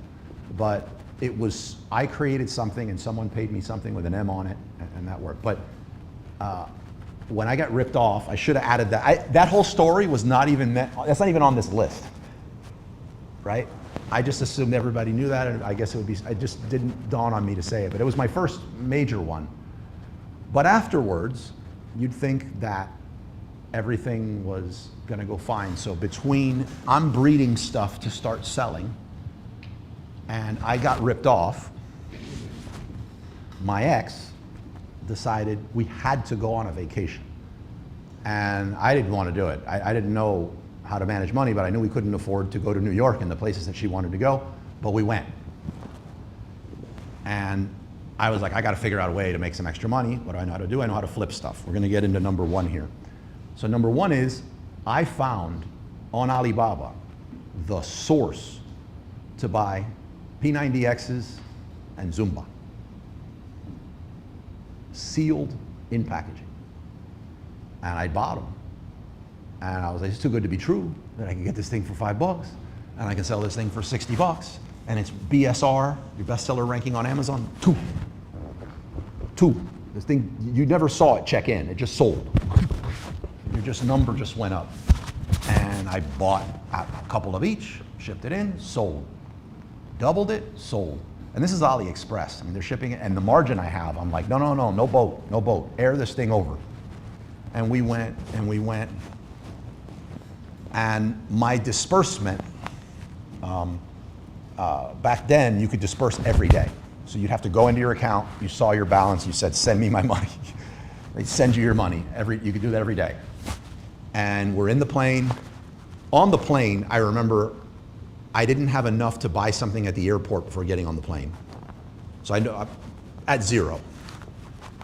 And on the plane, I could afford Wi-Fi. So on the plane, I'm gonna go ahead and disperse my money. And I log in and said, my account has been suspended and they're holding my money for 90 days. Right? And I'm being suspended for selling counterfeit items. Obviously, you don't buy authentic P90Xs and Zumbas from some random factory in China.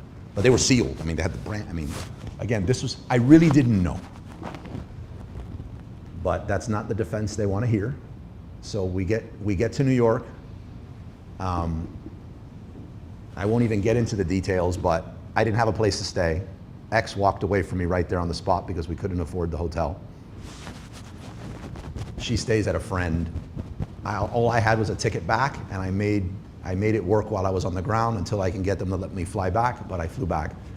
But I flew back to no Amazon account.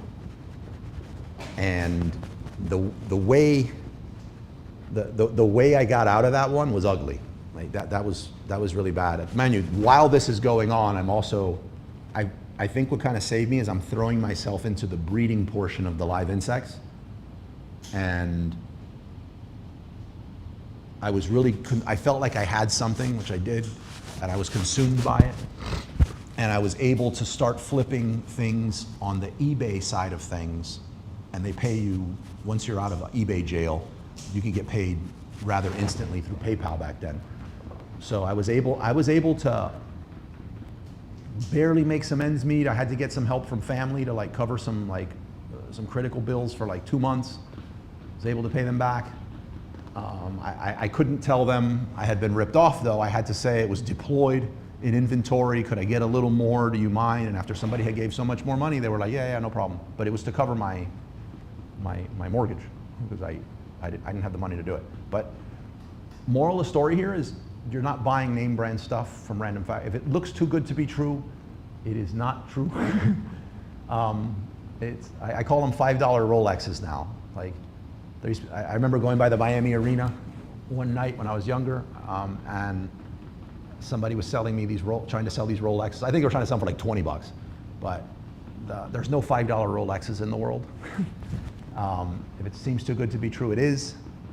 And I'm not buying any name brand, highly popular, amazing item from China direct, especially if you can buy it for $5 and the cheapest you can find it here is 90. You get what I'm saying? Anybody else dealt with something like that? Or know someone who's dealt with something like that? No? Okay. I did kind of like that. I did waste money, so yeah, a lot of times as well. Cryptos and stuff like this. Don't you think, you know, those moments is what got you to this point? I think if I would have had a meetup group that I could be part of like this, I think I could have gotten here without, I'd have less gray hair. Absent that, I mean, what the whole doesn't kill you makes you stronger, I'd be more than happy being a little less strong right now. Like, so, some of these experiences, I talk about them now, but even repeating them, like, I get chills. Like, it was bad. Like, I thought when my ex left, I'm glossing over that like it was nothing. I thought that was it. Like, that was it. That just devastated me. Like, it was a toxic relationship, but for me, I was going to marry, I was going to have kids with. If GC's listening, I love you, GC. You know, that's the thing, like even in my case, at least when I started Amazon, I signed up for a course at that time, and the course was, you know, because, you know, courses. Yeah. And it did me nothing. And I had to invest in another one, and another one. I never stopped, but, you know, at that moment, the course cost me about $5,000, and then $5,000 was everything I had at the time. Yeah, if you have 5,000, you lose 5,000, that's an extinction level event. Yeah. I also quickly adopted this really bad mindset. And I kept this mindset pretty much several years into this meetup group, and it was like, you're either an entrepreneur or you work for somebody else. It was like, I didn't really have a, very black and white to me. But looking back, I think it would have been absolutely amazing to get a job working for somebody, learning how to sell online, learning the ropes of this while I grew my thing. Perfect example right there. That is the power move. Mine was just pure like ego, testosterone, and like ignorance. So you're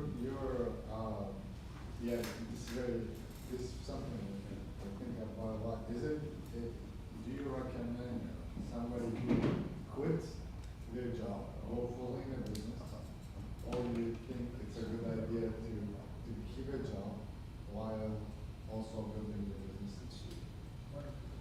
Yeah, I really do think you can grow a business. Somebody said something like, well, show me what you do between 6 and 8 p.m. and I'll tell you what you do, like kind of like assuming you work 9 to 5. What you do between 6 and 8 p.m. can really get you wherever you need to go. You're going to be the most tired. I get it. But if I was giving some advice to I'm going to say this. If I was giving some advice to my son and he had a job, well, that'd be bad because it's my son. I'm going to tell him, like, take all the risks you want. If you lose your house, just come home. You know what I mean? Like, so let me not do it. So like, and I can't invite all of you guys to my house to stay or my wife wouldn't go for it. But like, let's say one of you came to me, I'd be like, look, keep your job. Let's be really intentional about the time you have outside of your job to set some goals and make it work. Let's more than replace the money that you're getting in your job, because you're not going to make better decisions more stressed, right? Like, if you start running into money issues, and you have your private label product sitting at Amazon, you're gonna tank your price. You're gonna immediately move. Everyone does it. You're gonna tank your price, and you're really just killing yourself slowly at that point. You're gonna tank your price to recover as much money as you can fast to reorder, to have this really messed up cycle going on.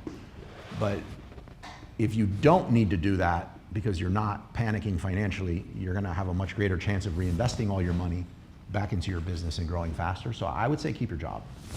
Now, there is something where you reach in your business where it's making an amount of money that it may, if you don't like your job or it doesn't bring you joy and you realize I could also make a lot more money if I was putting that time towards my own, there is a time there, and I guess it's never perfect, but there is a time there when, and you'll know it, that you can do it. I would suggest when you get to that point, probably talk to a lot of other people in the group and just see, like, run some ideas by them, make sure you don't have any blind spots, and then you take it. But I used to just say, no, you quit. And then it makes it more complicated, like a decision. My risk tolerance has completely changed since I've gotten married and have kids. So like, I don't take the types of risks anymore that I used to. I would tell my son to take all the risks in the world. What's the worst that happen? Come home, like, you know, go all in, all on black. That's how I want you to do that for a while. Like, at some point, you're going to need to not do that. But right now, you know, mom and I are alive. There's food, there's shelter. Like, roll it. That's what I would tell them. Okay. This next one, it was a bad one for me. So I'm working in my warehouse, which at the time is, at this stage, this is very early. This is right after the sale.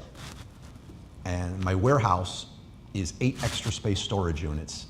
Each one of them, this was my genius move at this point. I couldn't afford the warehouses. Like, right? I put all this in inventory. I'm like, this doesn't make sense, and I want to get tied into a 5-year lease.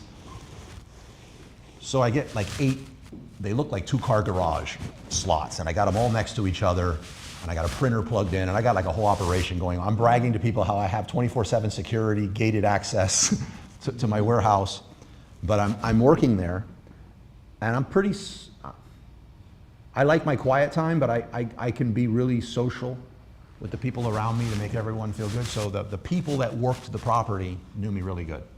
My neighbors in the other storage units, they knew me really good.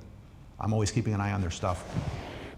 And one day I'm working, and it wasn't that hot of a day, but I remember just feeling like I couldn't stop sweating. My whole head, my face, everything was just, couldn't stop sweating. And it felt like thick sweat, is what I'm gonna say. And next thing you know, the guy from the property comes back, and he has 3 people that work, that own the storage units in front of me. Apparently they ran and got, Camilo was his name. They ran and got Camilo and brought Camilo. And Camilo starts telling me to sit down. I have blood coming out of my ears. It's not sweat. My nose, like I'm just bleeding everywhere. So what had happened is my superpower when we first started was I have horrible insomnia, had like horrible insomnia. So I was like, that's good because I can ship more, right? I could work more. I would just work through the night. But having it doesn't mean I'm not tired. So I wanted to take advantage of the fact that I could stay awake and also be alert. So about 4 to 6 times a day, I would get my blender. I would get 2 5-hour energies. I'd get a colada of coffee and whatever energy drink I could find, a Red Line, a Hyde, whatever was closest to being banned. I'd put it in there, I'd blend it, and I'd shoot it. And I would stay awake days at a time. So and I would just ship. Because I kept saying, how do other people do this in their business? Like, I don't have enough time. I've spent 12 hours a day just printing the labels for the stuff I need to ship. And it caught up to me. They call an ambulance, we get there. I keep trying to convince them that I can just drive and that I need to get something from my car. They open my car door. I have no idea that it's what I've been doing in my lifestyle, but they open my car door and like energy drinks just fall out. Like, I'm just tossing them in I don't have time to do anything else. They just fall out. And they said, how many of these things are you drinking a day? And I told them, and took me to the hospital, loaded me up with a bunch of stuff. To this day, I mean, this whole thing is just destroyed on me. The esophageal sphincter, mine doesn't exist. It's gone. Like horrible damage that it did to me. So I was doing that to do more. So there's something called superhero syndrome in your business that you need to be aware of. A lot of the times when you hear me talk, the few times we talk about VAs, you hear me talk about it, but I'm applying it to a virtual assistant. VA is a virtual assistant. What that is you're intimidated, you hired your first virtual assistant, and you never want to ever have to go through the hiring process again. Like that was horrible for you for whatever reason. And you hired this person to do basic graphic design, right? Maybe optimize some of your listings. And you get them and you're like, oh man, you know what? We need somebody to do blogs. Do I go find a blog person or do I talk to Mary, who I just hired? Say, Mary, do you know how to write blogs? And Mary's like, yeah, I can write a blog. I mean, I wrote something when I was in junior high. I think I could write a blog. Perfect. Write 4 blogs. So now Mary's a graphic designer who's still getting paid as just a graphic designer and also write blogs. And then you're like, we need infographics. Do I go hire an infographic person? Or do I go ask Mary? Mary, right, obviously Mary. And Mary, do you know how to create infographics? Mary's like, it's not that different than graphic design, right?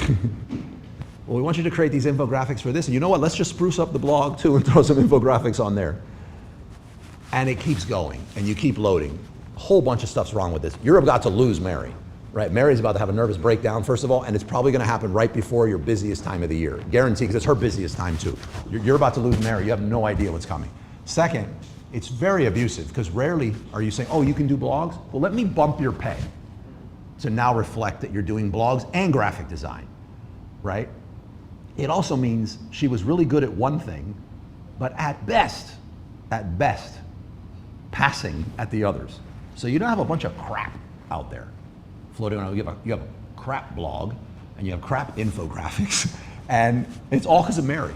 And then when Mary leaves, you're gonna have no idea what the passwords were for anything, what software Mary was using to create these things. So you're in just a horrible predicament. So that's superhero syndrome. You're trying to load this person up like Superman and just load them up into this superhero that they're not, nor did they sign up for it, nor are they being paid that amount for it. But it applies to you too, right?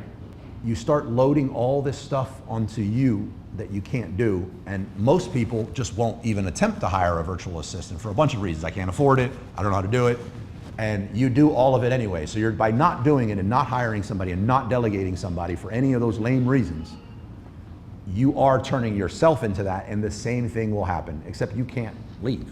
You'll just start being a crappy spouse, a crappy friend, you'll be bad, you'll blow up to 400 pounds.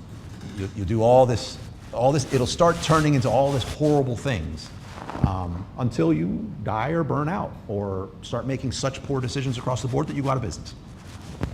So this happened to me, and a big wake up for me was bleeding out of my freaking ears and nose and pretty much every orifice in my body from what I was taking. Is don't try to energy drink yourself out of superhero syndrome. Don't try to do it. You need to hire somebody. Nowadays, it's easier than ever. There's a book called Virtual Freedom. I pay the guy an arm, leg, and a kidney to teach me this stuff as a consultant. You get it for under 10 bucks. It'd be the best investment you ever make in your business. Virtual Freedom by Chris Ducker. Virtual Freedom by Chris Ducker. Best investment, I think, like for 10 bucks. I mean, audiobook's great, physical book's great, no excuses.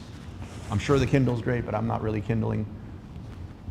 And it's the foundation of how, I mean, I've obviously done a lot more since then, so I have like my own ideas on it, but the foundation is the same. And what you start with is finding everything you love in your business. You list down everything you love in your business, everything you hate to do in your business, everything you do to manage your business, and everything you do to grow your business. And you gotta write down every single flipping thing that goes under each one. Circle everything that sales or strategic and keep it, and everything else needs to get off your plate, right? If you're just starting, yes, you're sometimes gonna wear some hats that you can't afford to get rid of. But usually, like say one of the tasks that you can't get rid of is evaluating all of your spreadsheets that are coming in with all of your data. What you can't, why you might not be able to hire a specialist to review your reports every day, you can hire a specialist to build a nicely coded with VLOOKUPs and all this other jazz, this really nice dashboard for you that you can easily dump your data into and have it tell you what you need, right? And you just paid that person one time to create it, and now this is a much easier task. What I'm saying is a lot of people think like, oh my God, I need a dashboard for my data that tells me all these things in a certain way and across different businesses and everything. And they spend a lot of time doing that. It's not their strong suit, right? And they hate it, which means they half-ass it. You know, it's bad. What you can do, you don't need to hire a full-time person to do this. You don't need a full-time specialist pay grade person to go copy paste data. You do get a specialist one time to create the dashboard, ask you the questions you need to build it so that you can copy and paste it and get it to tell you what you want. So sometimes it's hiring full-time, sometimes it's part-time, sometimes it's project per project. But what the moral here is, don't try to do this by yourself. If you're looking for some summer funds to go to Legoland, yes, you can do that. But if you're trying to, most of you here want to make millions, right? That's kind of what you're shooting for. In the same breath that you say, I'm not trying to be super rich, right? But you are trying to make some millions, at least in sales. And to do that, the quickest way to do it, that allows you to have any sort of quality of life without burning out, is hiring people, is not doing it by yourself, okay? All right. That's what I'm at personally right now. Huh? That's where I'm at right now. Yeah, it's what it is. My wife is a social butterfly, and when we got married, she had 12 or 13 bridesmaids, and she told me, I think with not enough time before the wedding, that I needed to come up with an equal amount so it would be balanced. Groomsmen, I don't know that many at the time. This is before the group. I didn't know that many people, right? And those people that I knew, we didn't even like talking to each other, right? So what did I do? I tapped all of my business partners, right? So all my business partners. So now I have this nice picture in my house of all my business partners, and none of us talk to each other. The only time we communicate with each other is exchanging lawsuits, like including my brother. So business partners for me was not a good time.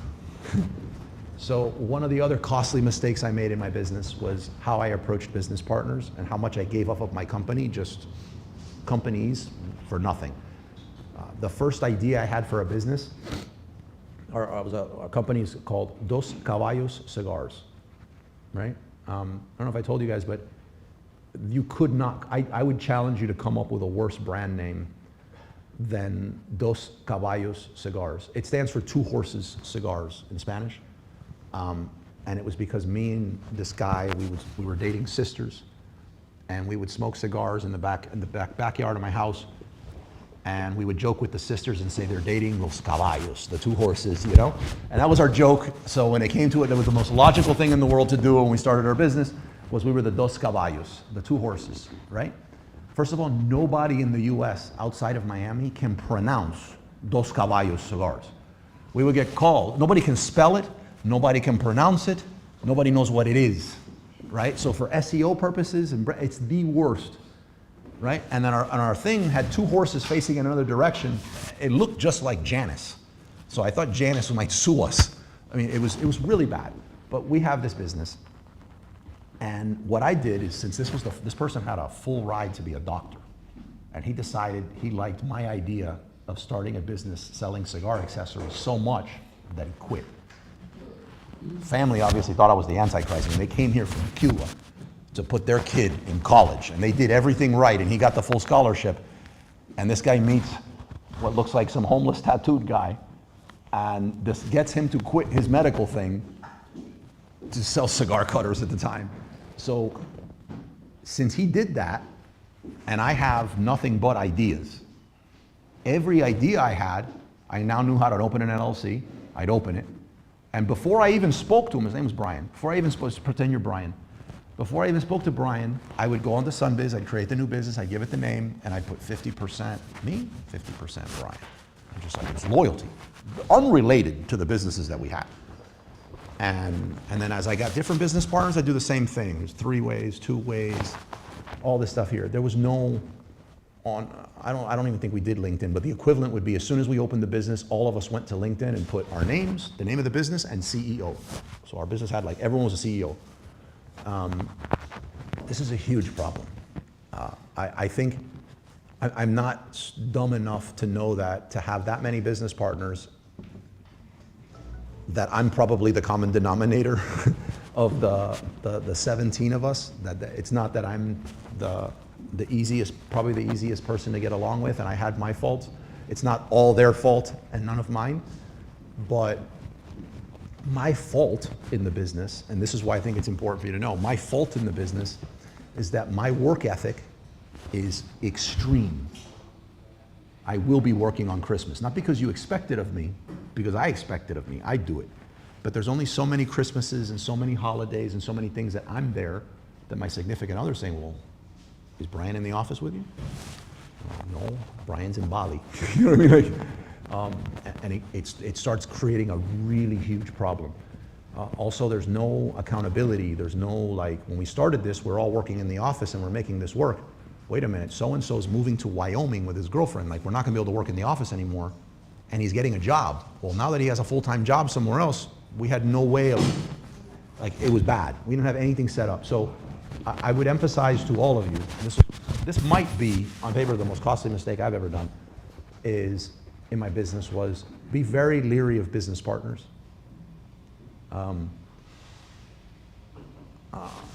Sorry, you guys in the back, and I know Tom and Lisa are business partners. I would even, in my experience, I would not in a million years be business partners with my significant other, or 100% agree. yeah, I would 100%. That was quick. I 100% would not be business partners with my significant other. There's no way to separate things, and knowing me and my work ethic, and somebody else who has a very strong work ethic like mine or greater, you don't turn off. So there is no BS strategy that you have that at some point you don't. You're always talking about it. So it's, you're talking about it at home. I disagree. I have a great time. I love that. You love it. Yeah, I mean, in the throngs of passion, the words PPC and keywords. Yeah. So that, it does, it creates a really nutty scenario. There's no, it's a problem. And then just assuming you have everything right, do you really want to be on the enforcing end of chastising your wife? I'm saying because I'm a guy, but your wife because of something she did at work, you really think that ain't coming home? That's coming home. I don't want anything to do with that. So, and vice versa, I'm sure. So I'd recommend not doing that. But let's say you are. Let's just say you're hell-bent and you're going to have a business partner. If it was up to me, there would be 2 mandatory books that you need to read before getting into a partnership. And if you didn't, I wish I could be, if I was president for the day, I'd go in there and say, you're blocked from creating this LLC. And I would read them in this order. So one is The Founder's Dilemma, and it's by a guy named Noah Wasserman. The other one, I don't remember the name of the author, but the name of the book is Slicing Pie. Huh? Yeah. I would read them. I would read them in that order, and then schedule a few meetings to talk about what you thought of the book, and based on the book, what do you want to do about it? Because the book's going to break down roles. The book's going to break down things like how to set something up ahead of time while times are good, as to what happens when things don't. You got to get all that. You're doing it because you want to keep the friendship or the relationship or whatever the high is you're on right now. Because what happens is, let's say, say I'm the CEO, say Patrick is the CFO, say Bruce is the CMO. And then what happens is we actually succeed. And we get to a point that we need to bring on some marketing. But mind you, Bruce doesn't know anything about being a CMO. We just gave him that because he's a business partner. We got to give him a C something, right? No, you don't. But Got to give him a C something. We're all getting paid equal. He knows nothing about money, and I know nothing about running a company, but somehow we picked the right product and we're making some money. But we need to bring someone on for marketing. That person's not going to report to Bruce. That person's going to want to be the head of marketing. So what happens is we explain it to Bruce. That's going to go bad, right? So what do? We instead go in and say, hey, we're moving you to COO, and we're just making him the CMO. So we give him some other C-level role of something else that he might not be passionate about, know much about, and you're just like shifting C's around, and it's horrible. It's horrible. It sets a bad direction for the business. It sets you up for failure. And if you ever bring on an investor, and they want to speak to the CFO, and he gets on there and starts talking about something that's very non-CFO, and it's not going to go well. It's going to be pretty bad. So make sure, if you're approaching business partners, that you do it very carefully, that you read those 2 books. Read those 2 books now if you want, if you're thinking about business partners, so that you know what you're getting into and you can set the tone now. But great reads. Those books only if husband and wife? No, anything business. Husband and wife, I want to say, shouldn't be allowed to be business partners. I just don't see how it could go. Even if it's going good, even if a business is going good, you're still debating, arguing, / whatever, the ideas that are coming into the future. And I don't know of a way to separate that from family, Founder's Dilemma. And then the other one is Slicing Pie. I would add one more, rocket fuel. Rocket Fuel will be very good too. Carlos, Aaron, high five. Chris doesn't look happy right now. No. Dude. Yeah. Okay. I'm not proud of this next one. Okay. But again, you want to hear, you guys, I promised you get this one. Okay. So I think with this one, I'm going to start with the lesson, and then I'm going to tell you what happened. So delegating, I just told you why you shouldn't load up superhero stuff. Delegating, subbing out, hiring an agency, all that stuff does not absolve you from knowing your business, right? So if you hire, say you hire me for PPC, you still need to be checking in on your stuff. You still need to like say, you know what, maybe I'm going to learn a new term every week so I can push back a little bit and show off with the person that I'm paying to do this stuff. It's still on you to do it. It does not absolve you to just put your head in the sand and not do it, because at the end of the day, whether you have them in-house, an agency, whatever, nobody cares about your product as much as you. They just can't. It's impossible. No one's going to care about your product as much as you do. It does not absolve you from being a business owner and knowing about your business. When you, let's say for example, you have 2 brands, and then you have one brand, then agency, you decided to build a second brand.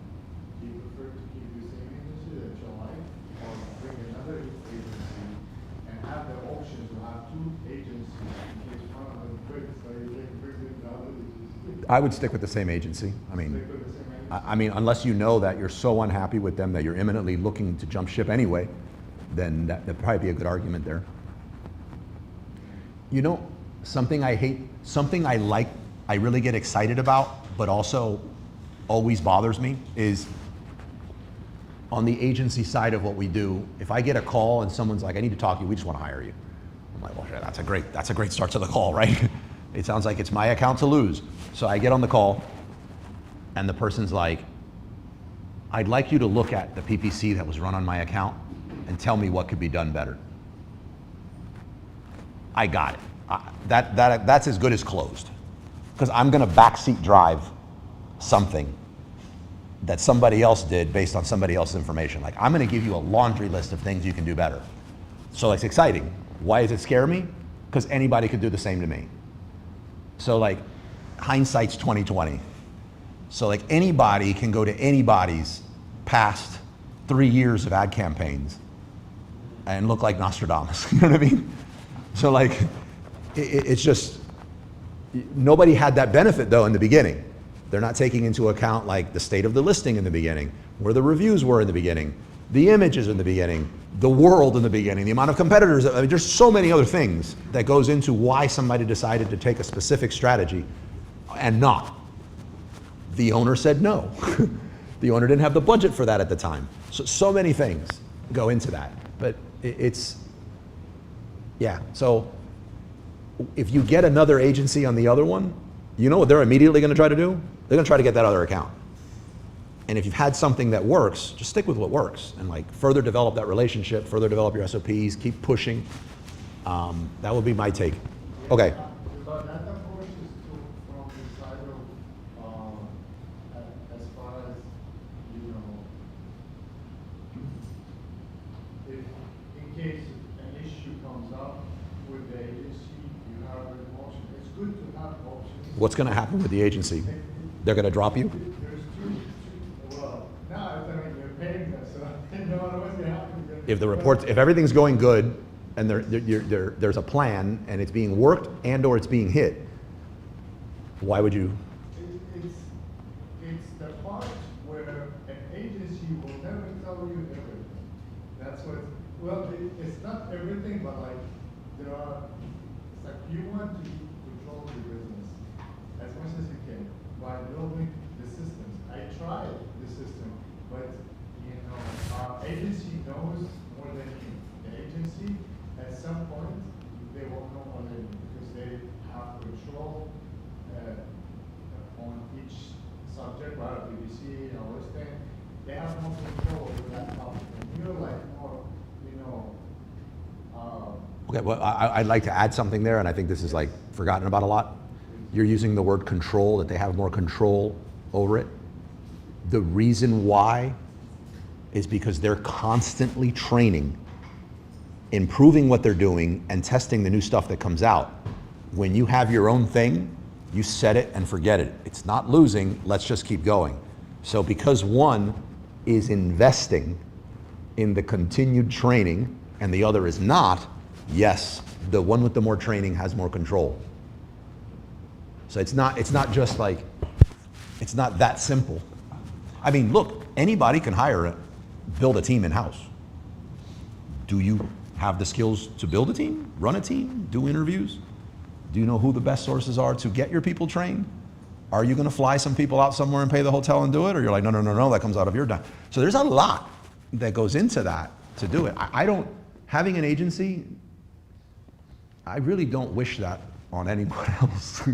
Like agencies I would rather just sell physical products. Like it's hard. It's not just you get access to an account and you just have control. Well, I saw this as far as like being an entrepreneur in the business industry.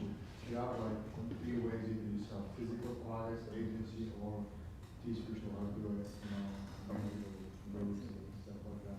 So it's like 3 ways of doing it. So, you know, most people start with one and they jump to the second one and they do between those two to fund the business. Now, the question is that, well, mine is physical, and then I have, let's say, I have an agency. So the agency, you said you don't mention that to anybody. Yeah. But would you use an agency, like, help to build the third thing to school? Like, for example, bring the agency and tell them, hey. This is another one of your ideas? Huh? This is another one of your ideas? No, Yeah. No wrong answers, man. No wrong answers. Let me rip through the rest of this. Okay, so anytime you're delegating, subbing out, or hiring does not absolve you from your business. I had a business partner, and I decided we were going to start delegating. And like, you handle your thing, I'm going to handle my thing. And I was strong at communicating with China and getting my products rolling, but I decided I was also good in other areas, and he was decent at only that area. So I had him do it. And we had this humidifier that we wanted to start selling. And it's a plastic tube, about this long, and it has these gel beads inside that expand with water. And there's a perforated top. And what happens is you take the top off, they obviously start evaporating. And if you put them in a humidor and you close it, you now have an awesome humidification tube inside of your cigar humidor. It's in the shape of a cigar, so you can just sit there without taking up a lot of space. It's great. It's called Drymastat, right? And they sold for about $24 at the time, this little tube, like one. And my knowledge of China is that I'm gonna pay a mold of about $2,500 for these tubes that are all the same. And I could get this tube made for about 3 cents. Loving the profit margin. I'll totally compete with Drymastat on this. I tell Brian, he likes it. He's communicating with China, he's taking care of the whole project. I don't have to look at it because it's his thing, right? No, he does. Shipment arrives. We fast forwarded like, I don't know, 6 months. Shipment arrives. It arrives to our special warehouses, which is a bunch of storage units. And at this point, we're ready. We're this well-oiled machine. We've been caught with deliveries while it was raining, so we had these tarps that we could just pin over the tops of our, everything worked good. It was raining that day, but our shipment's in. No rain could make you unhappy when you're unloading your shipment. So we're doing it, we're putting the tarps, and obviously the thing you have to do, I think everyone does this, is you need to cut open one of the boxes and pull out one of your units, and you gotta look at it. And we did, and it was identical. It was identical to the Drymastat tube, complete with their name, their patent number, their UPC code, everything. Brian said, make this, and they made it. And they pushed back and said, do you want it just like that? And he said, yes, because Brian would come to me and say, they're asking if we want it the same. Is there anything we want to do different? Just, Brian, the same. Just make it the same. Just make it identical, just make it the same. So we have this long history of thing, and they shipped us, it was about 100,000 units. Wait, what about the sample? No sample. This is before this. I didn't know about sample. You're giving me too much credit. There's no samples. You ordered 100,000 of whatever and didn't even look. No, Brian was looking at it. Samples was like an every now and then thing. They sent a picture. He looked at it, looked identical. And you didn't see it. He did, but we were assuming they were trying to show us a mock-up that it looks the same. I mean, nobody thought. Like, no, not. So we got it. We went all in. That there was we burned the boats. We were very confident on this. I got started selling cigars. I kept my contacts. I have tobacco light. We're importing tobacco. Like, I got a lot of contacts to this day, like in the tobacco community, like for cigars. So I was gonna leverage all that. There was no way. I had stores that say, of course, Carlos, we will carry your humidification device. They also carried Drymastat, but I was a competitor, right? That I had buy-in. They were gonna let me do this. It was gonna happen. We got it, and we immediately saw that these were counterfeit Drymastat tubes. So the reason I say I'm not proud of this is the right thing to do at this time would have been to throw it all away. Instead, and I'll admit I was the guilty one here, I looked at him, I said, okay, look, don't panic. We're gonna figure this out. What is the bare minimum amount of these things that we would need to sell to just recoup our money, and then we throw everything else away? And we came up with that number, and it was a really small number. It was an amount with the best, mind you, we planned on listing this on Drymastat's listing. We weren't even creating a new listing, like at this point. If you go to Amazon, like imagine if you woke up and there was someone on your listing, on your B listing, selling B glasses. And you'd be like, well, who the hell is this? And you can see that they have more than 20 in stock. That's impossible, right? So like, we were gonna list it on that listing. The bestseller ranking on this thing was like 16. Like, this thing flew. People used it in gardening. They used it everywhere. And we did. Well, from it's listing against the ASIN. You're allowed to list, if you have a product, you're allowed to list it against an ASIN. Hijacking would be taking over the listing and changing some of the stuff, like changing it to your brand name instead of the brand that was there, swapping the photos out, stuff like that. That would be more hijacking. So we come up with that amount, we did it, it's flying, it's working like perfect, and we're just like, man, that was close. Got a ring at the doorbell, and as I'm getting the ring on the doorbell, I got a call from Brian. I'm taking the chain off. I pop him on speaker. He goes, don't open your door, don't open your door. And I'm opening the door, and they pushed it open.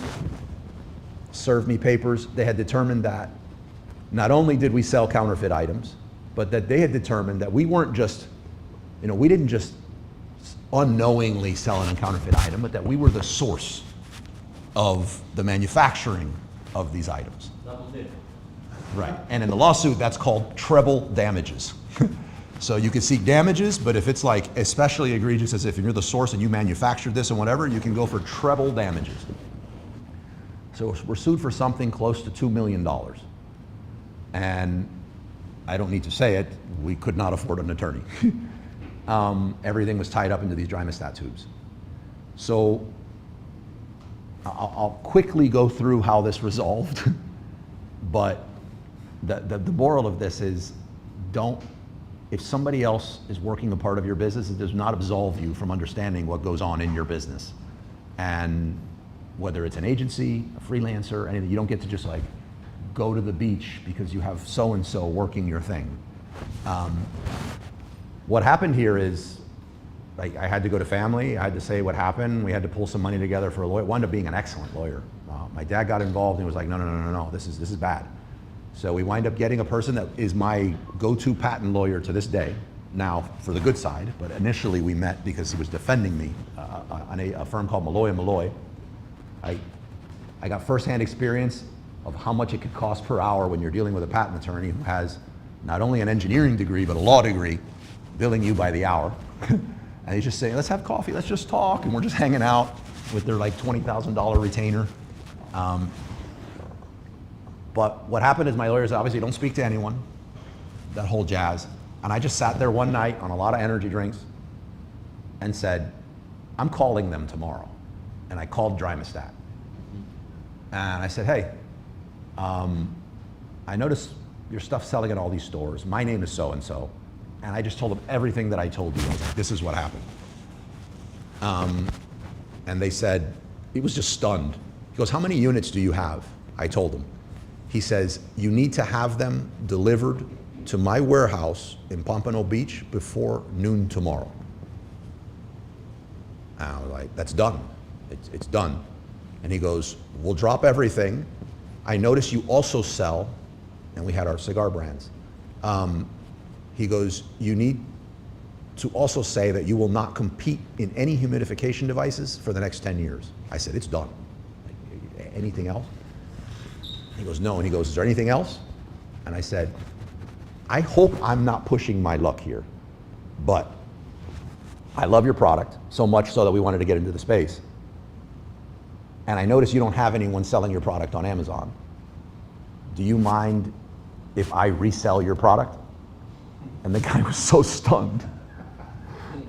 The guy was so absolutely stunned. He says, we'll talk tomorrow if you get my stuff there before noon. I got it there, and I was the exclusive distributor of Drimestat for like the next 5 years. Right. My lawyer was pissed, said I risked too much. I was showing my bank statement that you're not going to get anything. I don't know what you're suing.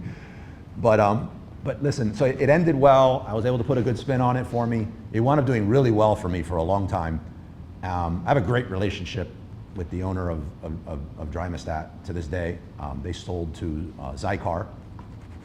But yeah, okay. I don't have much time. I'm going to try to rip through this. This next one, not too many, a real short story on this one, won't take too long. But I was ordering humidors from China on a whole other brand. This is brands later, because I'd start a brand, sell it, start another brand, sell it.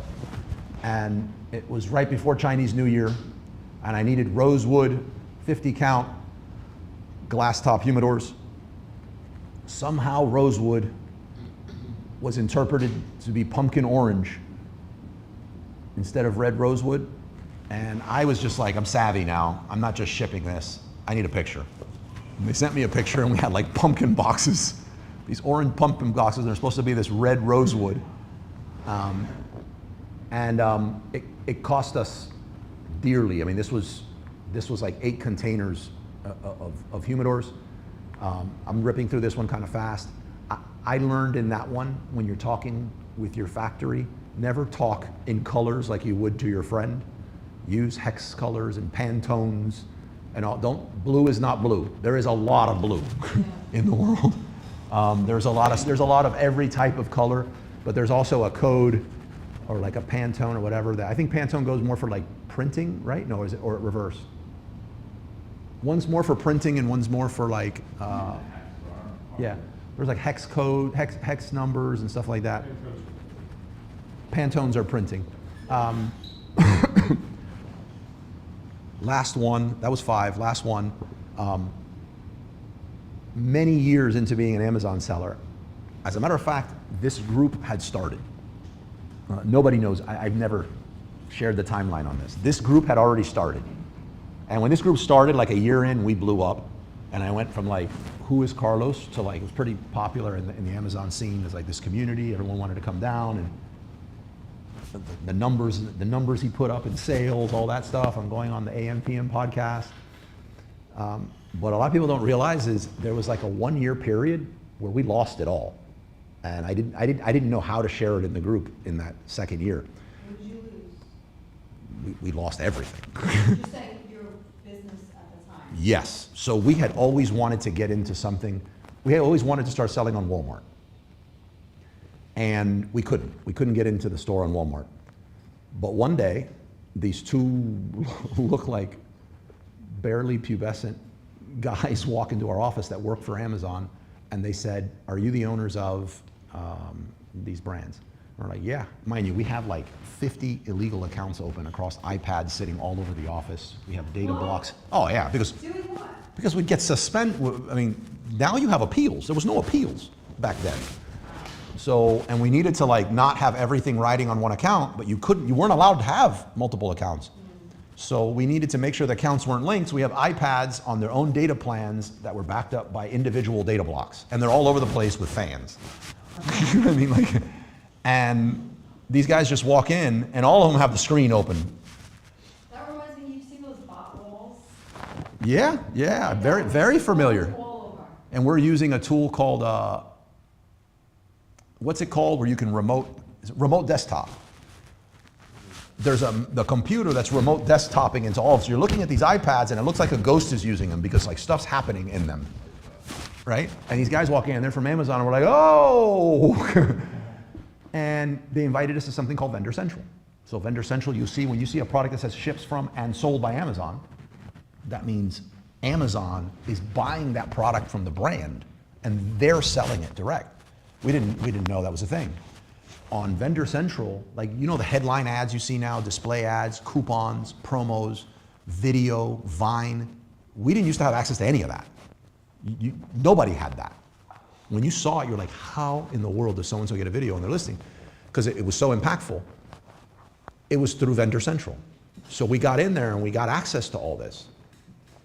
And we were like, that's it. We're unstoppable. We know how to make serious moves on Amazon. At this point, we've been selling for 6 years, full time. I mean, we're fully immersed on this. We can't even come across people that know as much as us about Amazon at this stage. Amazon's not as mainstream yet. And we're like, oh my God, all these tools, like, let's start immediately, coupons, promos, start using all these things. And we put it across our entire catalog. And we were heavier than we had ever been on inventory, right? This is going into like a holiday season. And what we did was I created a 50% coupon, I created a 50% promo, I started turning on all the A+ content that we know now, called EBC back then, Enhanced Brand Content.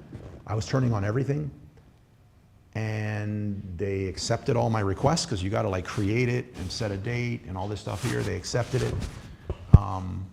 After about, I think it was like 30 days, it actually starts turning on.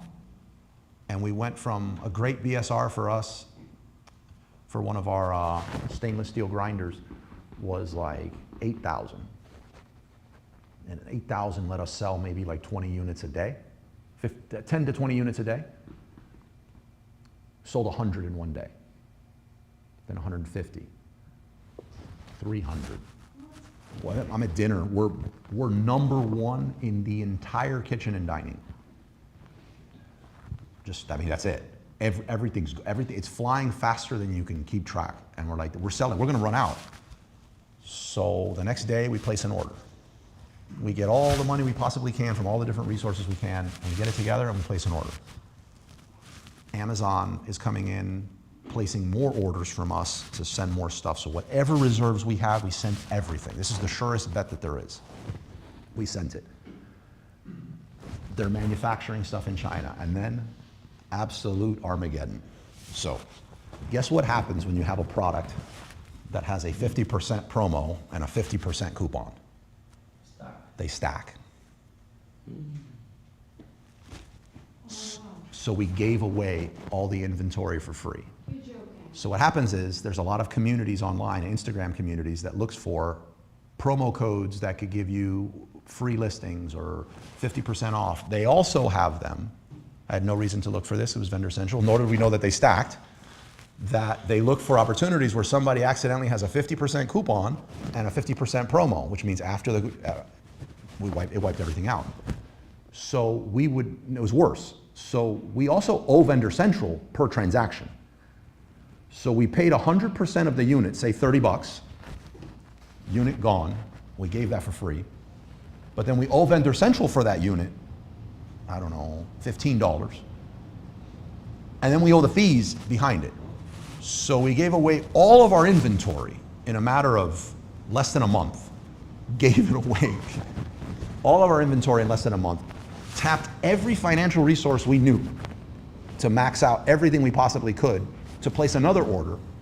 And we couldn't pay the 60% remaining balance to get the inventory because we had no money. So when we didn't even realize it then until it was time to receive our pay. Because on Amazon, you have terms, and they pay you after X amount of time. And we're sitting there waiting for the disbursement button, which is not a disbursement button, and nothing happened. Like nothing. And then we're like, maybe we're in the wrong place. So we open up a case. But if you think Seller Central's bad with cases, Vendor Central's an absolute dumpster fire. We couldn't get a hold of anyone. So we get a hold of our vendor manager. We try. We no longer even have the same vendor manager that we had 60 days ago. And we couldn't get a hold of anybody. Anybody. This goes on for months, but months. What happened with the cars? Just Gone. No, gone. That's gone. Absolute gone. Millions. Gone. What? Yeah, gone. Okay, so this is worse than the 79K? Oh, yeah. Oh.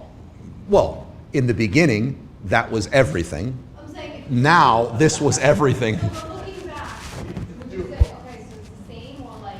No, I'm gonna say, I'm gonna say this one was worse. Back then, it would have been devastating, but it was friends and family who really didn't know better.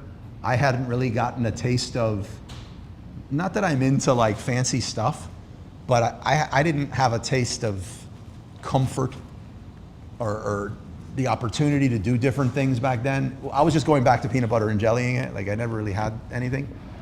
So then, not that I had a great deal now, but I had I think a taste of life. I had people that I was responsible for in payroll. I was married now. I just got married. This is with GC. I needed to be a husband.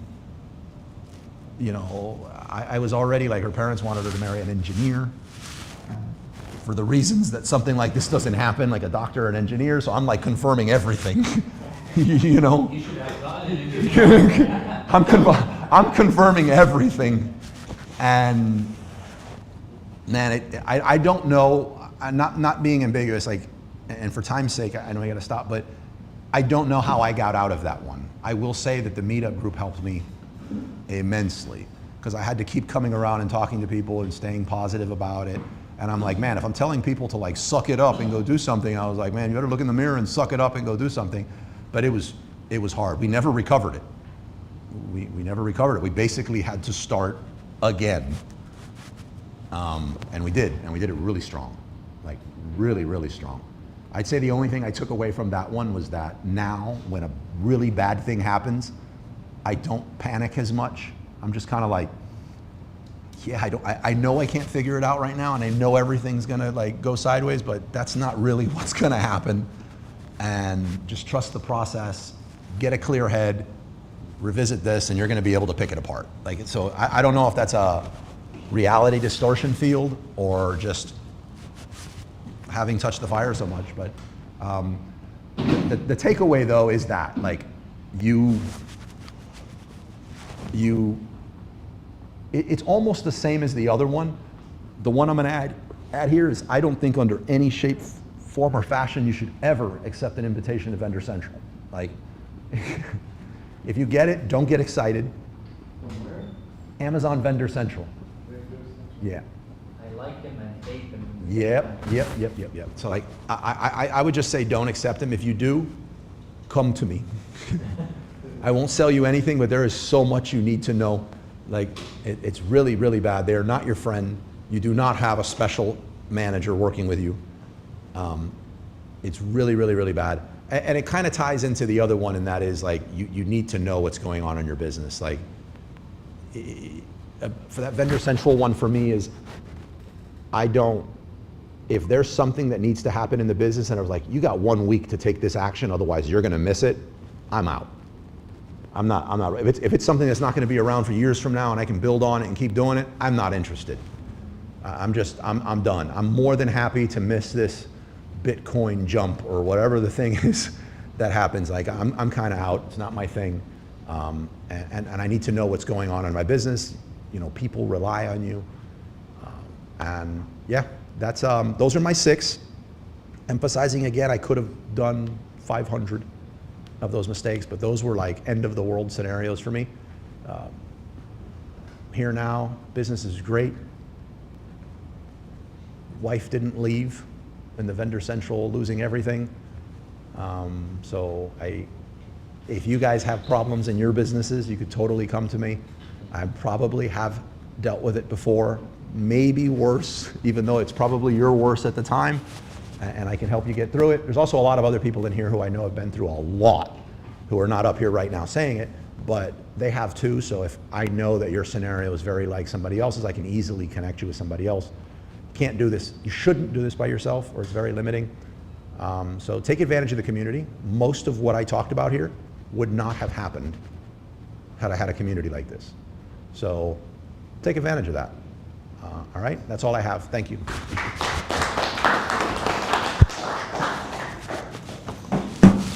actually did do one page, Vendor Central versus Seller Central, You need to make a movie. No, I'm serious, like, that was so entertaining, at your expense, unfortunately, Right. but it was so entertaining. Hold on, let me say this. Thank you, Skate Tutors, because I know how to tell stories. Yeah. Yeah, no, that was great. I'm like, that really would make it.